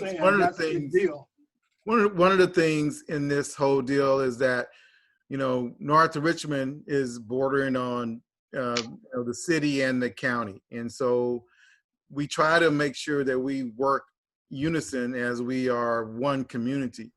I mean, part of, on the Richmond side is Shields Reed, and then who represents the community as well. We try to make sure that all the total community has an input on what's going on. The people right across the street from where you plan the project are basically in the city of Richmond. So they're not, and we've been trying to get that more collectively together so we can make sure that we are speaking as one community. But with them not even, getting the benefit of a conversation, it's almost like we geographically, we're missing part of the community basically on that as well. But be that as it may, I think we've probably talked about this quite enough. So can we? Actually, Don, if I might. No. I think, I'm sorry. This is 6:40 now. We've got still a long agenda to go. I think unless I hear different from unless I hear different from the board members, I'm ready to entertain a motion one way or the other, or no motion. I mean, we need to make a decision on that right now. Yeah, well, I'm ready to vote on it personally. Well, there needs to be a motion one way or the other. I would make a motion to approve this. No, you're not a board member. Oh, I beg your pardon. This is Beverly. I make a motion that the MAC board not support this proposal. I second the motion. Okay, it was moved that it not be supported by Beverly Scott, and it was seconded by Henry Clark. Are you ready for the question? All in favor? I know you by saying aye. Should I say we do by roll call, by name, so that we get everybody because we're on the phone? Yeah, that's fine. Yeah, makes sense. Okay, so let me go. So let's see, Annie. I'm against. Has So that Karen would- come in? Has Karen come in? Annie registered, she's against it. And Beverly, So that would be, if, so the motion was against it, so the vote should be for the motion, right? that is correct. Either or for the motion, or are you still against it? Yes.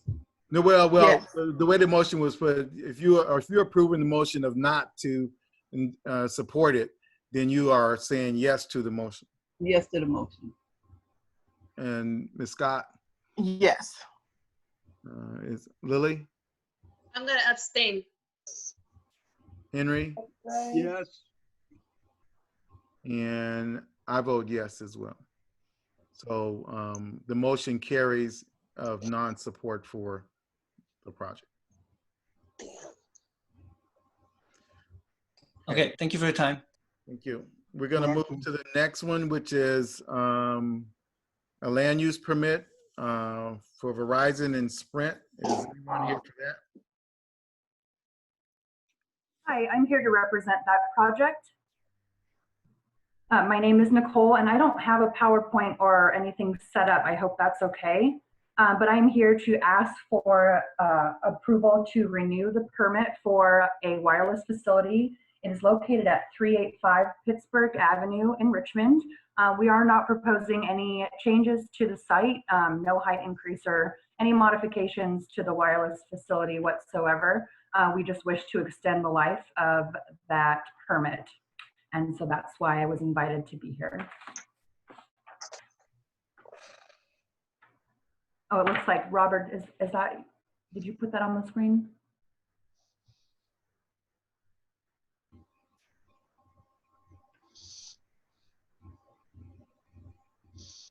So yes, this is the application you submitted.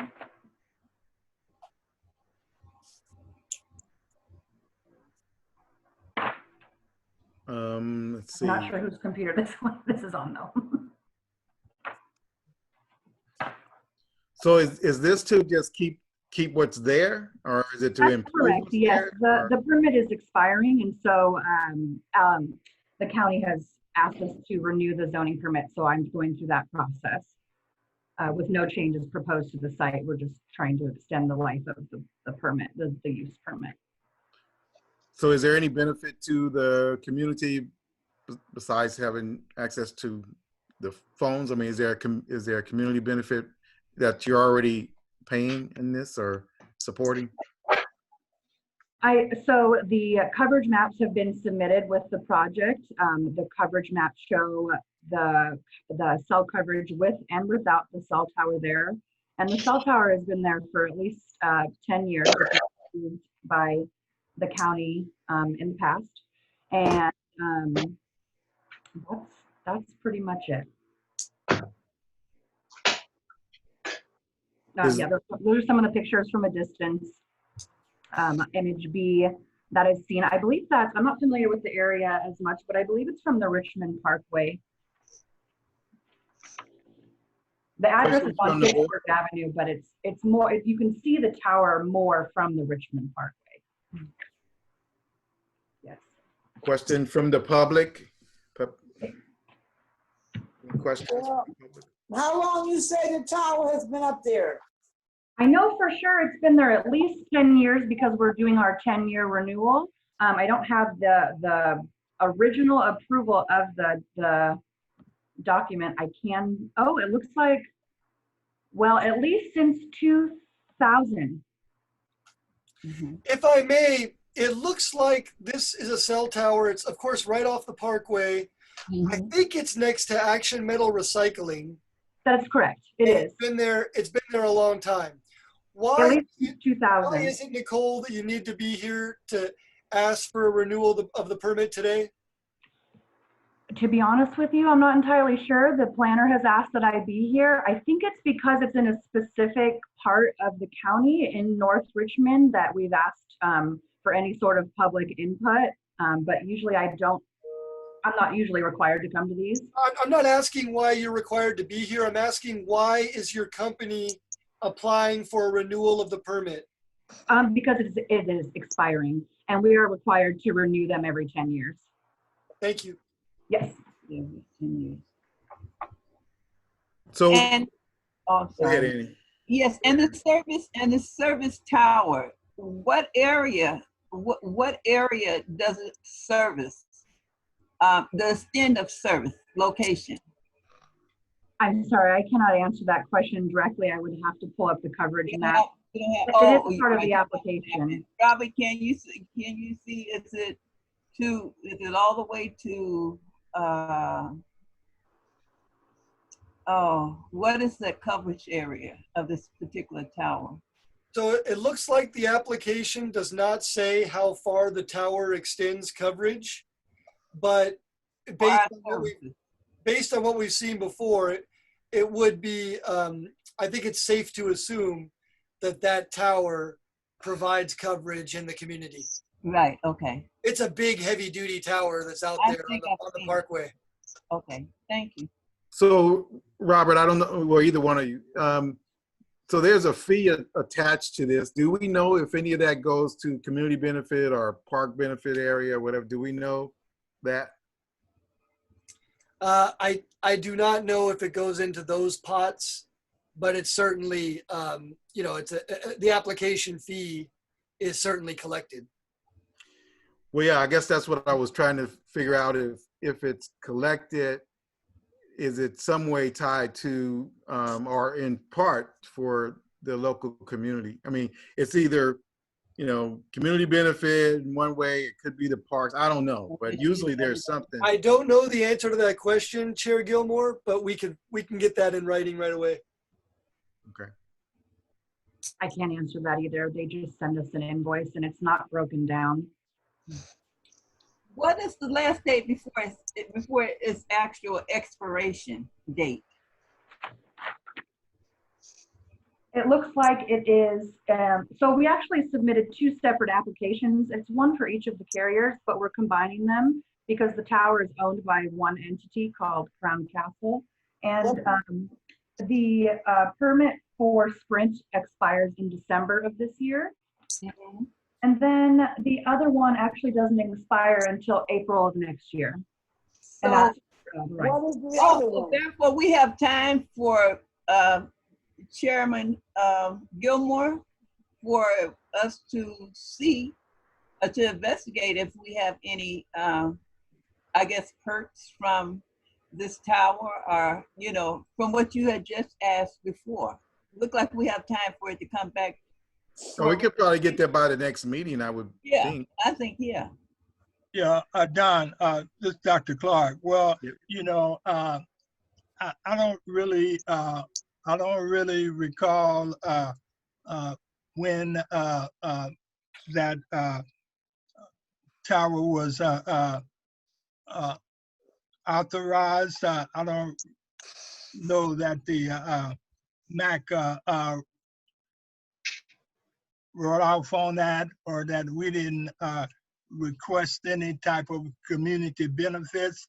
And these are questions that we should ask, because I know that other towers that have representatives that have come before the community, and we've asked them, you know, these similar questions about what type of community benefits that the community would have, since the fact is that they not only paying, I guess, the county or some agencies for permits, but this is a private company and they're also making some profits, period.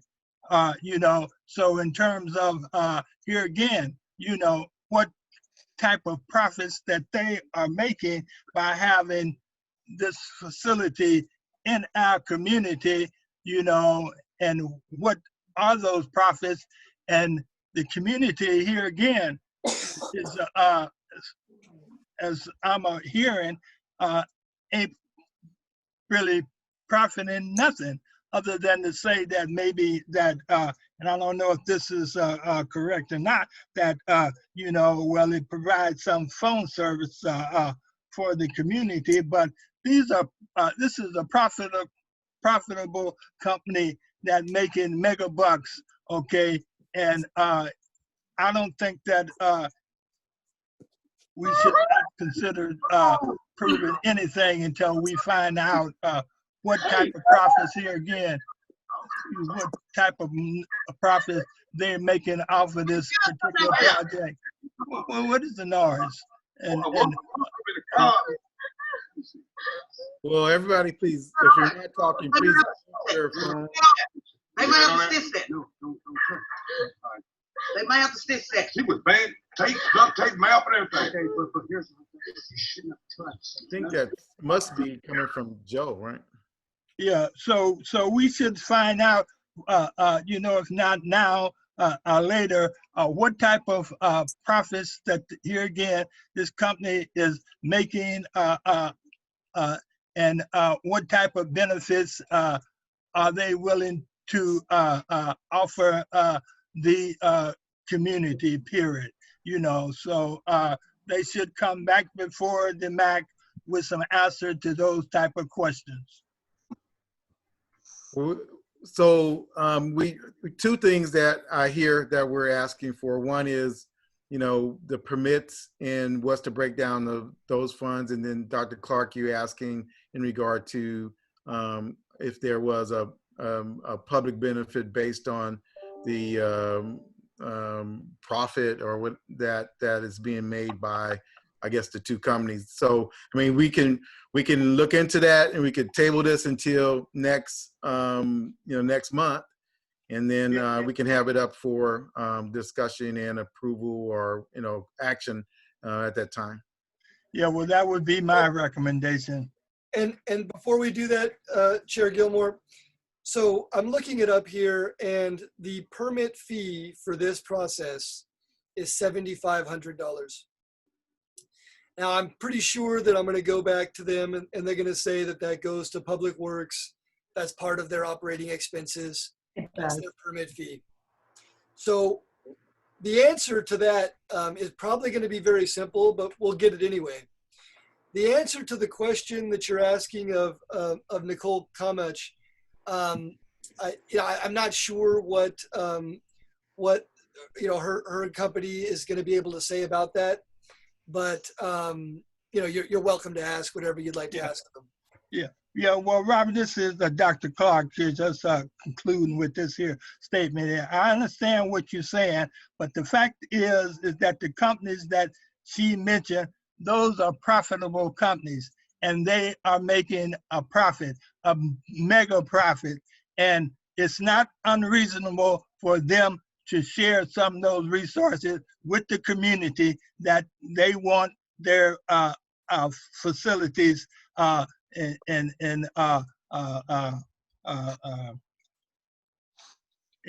possibly any type of risk from those towers for the community to possibly take for free. So I think the other thing, Robert, I mean, I don't know if these companies have foundations or whatever, and because they're given patterns that they have in the community that they might want to be able to talk about that if they're actually funding some of the nonprofits out here or some of the work that we do, because I know they have foundations, and perhaps that's a good time to segue into the potential for getting resources into this community.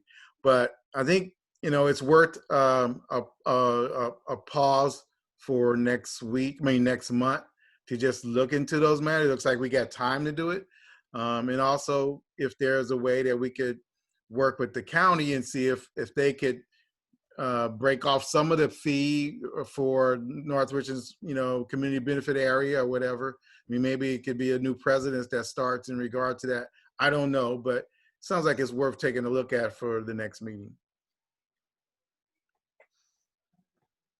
Is that the consensus of the members? I say yes.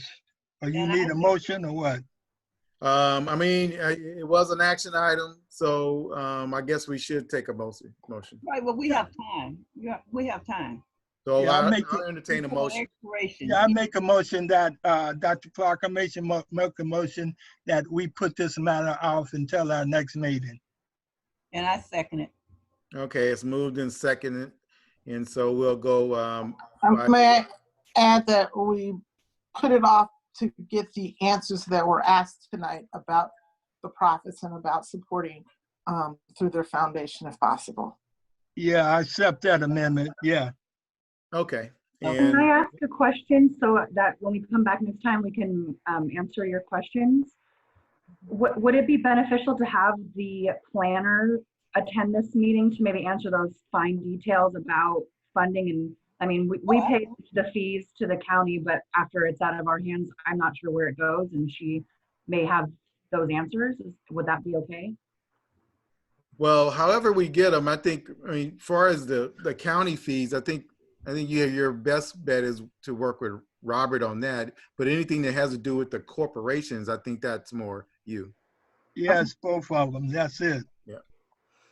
Okay, there's a motion on the floor. It's been, and the second, Annie, is fine with you, the amendment? Right, it's been amended, yes. Right, okay. And so we'll call the roll.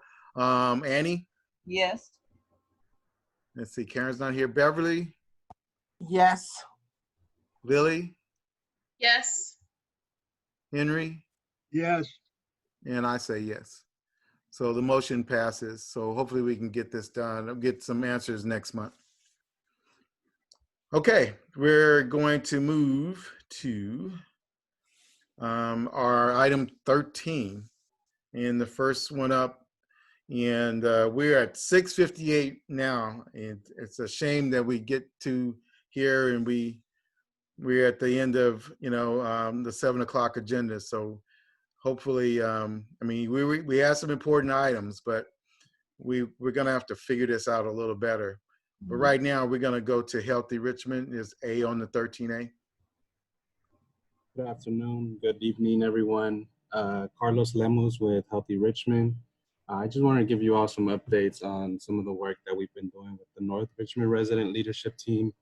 In the last call, we did talk about masks and other residents, as it was mentioned earlier in this meeting, not wearing their mask. And we've been working with the community clinic consortium when we heard that John Joya has boxes of masks that they've been distributing. So thank you to John Joya's office and the county's health department. So we've been working with them and getting recommendations to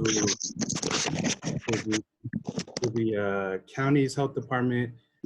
Most recently, it was last week where one of the residents from the Lifelong program, the community health advocates, one of their biggest recommendations was to get more sites in North Richmond. So I'm glad to hear that they're starting to do that on Tuesdays and Thursdays. But I would add that the community has been asking also for non-business hours for essential workers who might not be able to make it during those hours.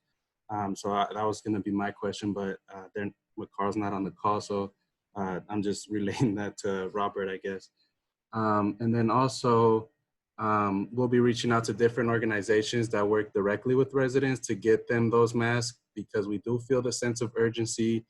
Richmond and San Pablo were in the top 5 cities that were seeing an increase in positive cases for COVID-19. So we've been trying to rally people around that. And so if you work with residents in the community and you would like masks, we can help get those to you. And then also we have been in communication with the Contra Costa Housing Authority as usual around the Las Deltas development. Sounds like there's not a lot of movement due to other factors such as statewide and federal negotiations. And so that's been delayed as well as COVID-19, but we're grateful for Joseph, who's been open to having monthly meetings with the North Richmond resident team to talk about and learn also about the process and prepare for community engagement when the time comes. Obviously that also requires workshops and trainings, and so we're out working with other organizations for potential workshops on things like loans, and so webinars on loans and how to be a homeowner. So more to come from that. And then the other piece to it is the youth listening sessions, which has been a project since last year. through the quality of life is listening to the youth about what services, programs, and so on they would like to see in North Richmond, because we know that there isn't enough for youth in North Richmond. And so we will be rolling out a Google form survey. We would have liked to have listening sessions in person, but obviously with the restrictions, that won't be possible. But we are thinking about transitioning to virtual listening sessions, and we do have incentives such as gift cards that we could potentially give out to participants. So we're hoping to have that after school starts, so around October, maybe September. And we are working with the RISE Youth Center to help us formulate the surveys, because they have done similar processes. So we'll have a flyer out and a Google form ready for you all around the time that school starts. Right now, RISE is on Restoration Week, so they'll be on vacation for 2 weeks. And yeah, so, and then we also, part of the youth listening session is also listening to families, parents, and and adults who used to be youth in North Richmond. So we are also developing a second survey for them and getting their input about what they wish they would have had, or what they wish was still in North Richmond that went away. So we would like to get all of you all input when we do roll that out. And then that's it for Healthy Richmond, I think. And we are gonna have also an open meeting where we invite other North Richmond community members to meet with with the North Richmond leadership team. And that will happen in 2 weeks, the Monday, August 24th. Yeah, August 24th. So be on the lookout for that invitation.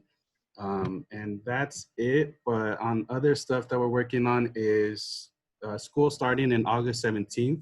So trying to get parent input into what that will look like, and obviously what that will look like for North Richmond, and what resources are needed there and how the district can help. And then countywide, just trying to get the county to hear different stories about what's been happening, such as we heard about the free testing in Kennedy, but we heard somebody was turned away because they were asymptomatic. And so there's different things that happen in the testing in Richmond, like you have to be showing symptoms, or some people have had to pay a fee if they don't have insurance, or they have had insurance but have to pay less of a fee. So there's just a lot of questions in different communities. Obviously, we know the county's doing their best to try to get that information, and we're trying to also get their updates out to the community.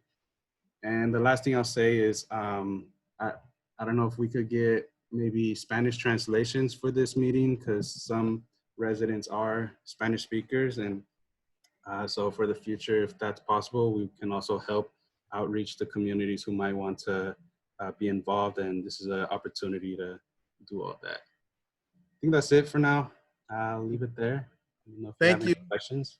Appreciate it. No question. No questions yeah. right now. I'm sorry. I have a question. You can So put in the we're chat. gonna have to keep moving. Yeah, put in the chat. Thank you all. Appreciate it. Robert, it's your time to go now. Thank you. So it's been a great meeting. Thanks very much for everything. The biggest takeaway from Supervisor Joya on this is we have seen spikes in recent weeks, not only in deaths, but in transmission. And we're especially concerned because it's happening mostly in West County. And we're especially concerned that it might be disproportionately impacting our communities of color. So in addition to the new testing sites and all the other things that we're doing, we want to just continue to reinforce the message that let's all be as safe as possible, practice distancing, frequent hand washing, and mask wearing. We now have penalties in place. If you see businesses or people who are flouting the law and imperiling public health, please call our public health hotline, or you can just call me and I'll make it happen.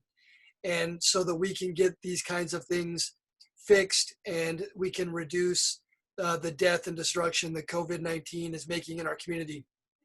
Also, I want to show you a really pretty picture very quickly. and it is here. Look how beautiful this mural is. This is in Verde School's cafeteria auditorium. It's just really amazing, and it makes me happy, and the kids love it. And when they can return to school, it'll be something that you, as donors in West County and North Richmond, made happen. In particular, our biggest donor, I think, is here at the meeting. We had the special thanks here to our biggest donors. And notice right here, we have Joseph Pulido Jr., who really came through with a tremendous donation. Also, the lumber baron, you recall he came before the MAC a year or two ago asking for a permit. I think that's on hold. I don't think that's going to happen, actually, probably. But anyway, he came and he donated. And Chevron, thanks to Lily Ranima, a member of the MAC, was another massive donor to this project. So that's so great for the kids. And we're all really happy and excited that that was able to happen. And again, do all you can to protect yourselves and your family from COVID-19 because it's very serious. Thank you. Thank you, Robert.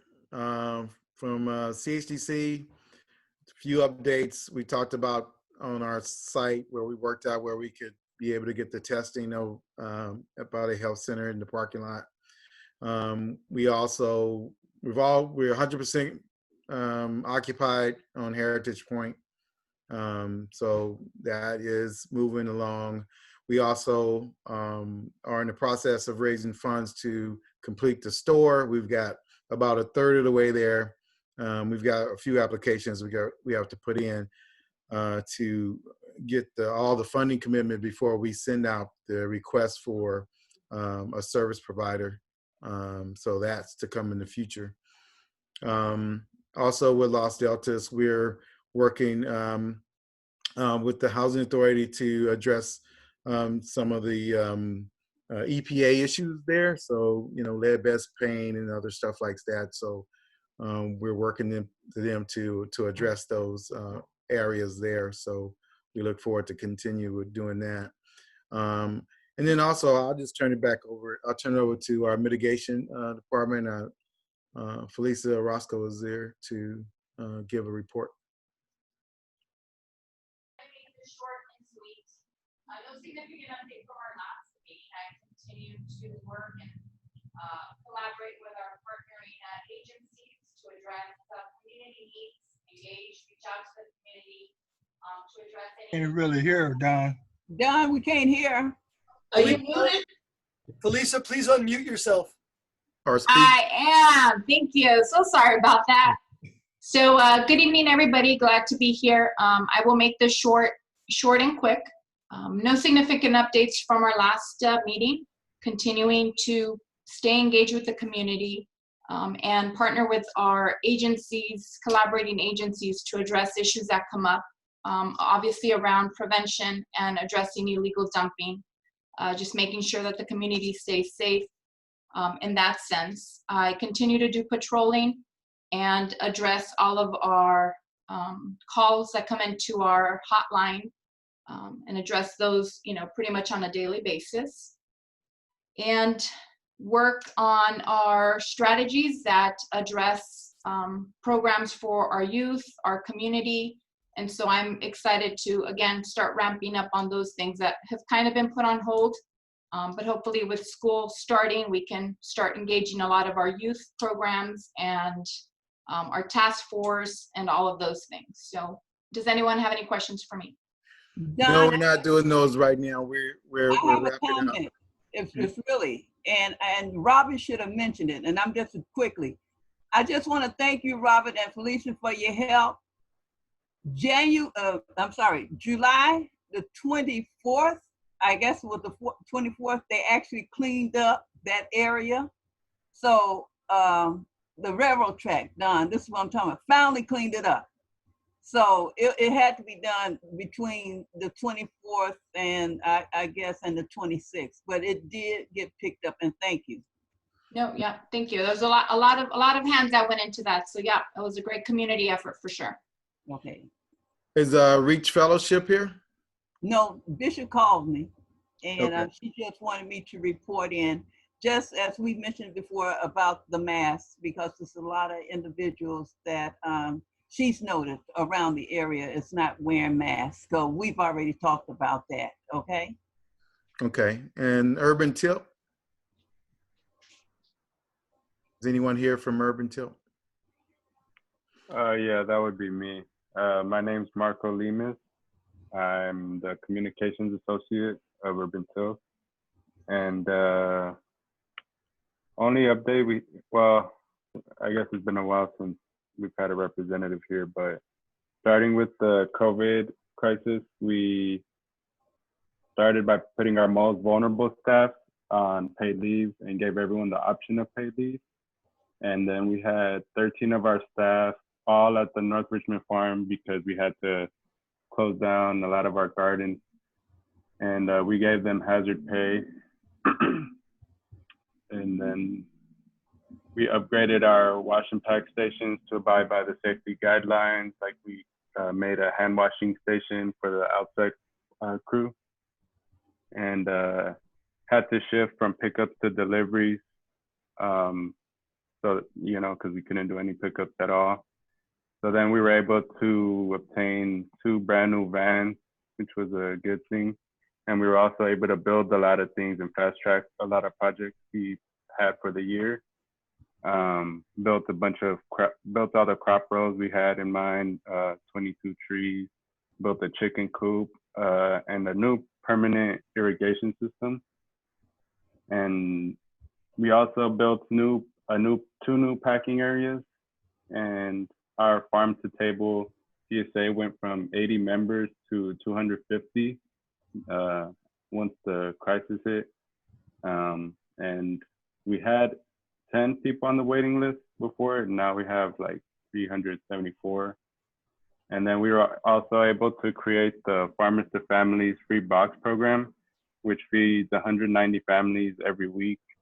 Some people are in public housing, elderly folk, veterans. We have like 30 people from North Richmond who are also involved in the program. So that's a total of 440 boxes we're delivering every week to people's homes. And currently we have 4 new job openings, 3 for garden related, like managerial positions, and 1 for the farm to table CSA. So I don't know if anyone wants to help with or wants that link, or I'm not sure, but yeah, we're just want the community's help to let people know that those are available. And we'll also be having more openings in the future. Yeah, that's it. All right. Urban Tilt. Thank you very much.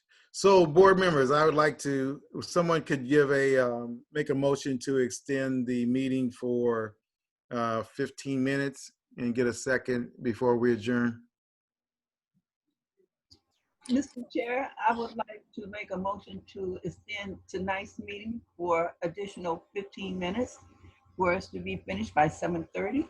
No, I'm sorry. To be finished by 7:15. Oh, by 7:50. Oh, I thought you wanted to go a little further. No. Okay. We already. Seconded. Dr. Clark, second. Okay, moved in second. All in favor, and everybody saying aye. We say aye. Aye. Okay, we are adjourned, folks. Thank you so much. Thanks. Okay, thank you. Thank you. Great job. All right. Bye.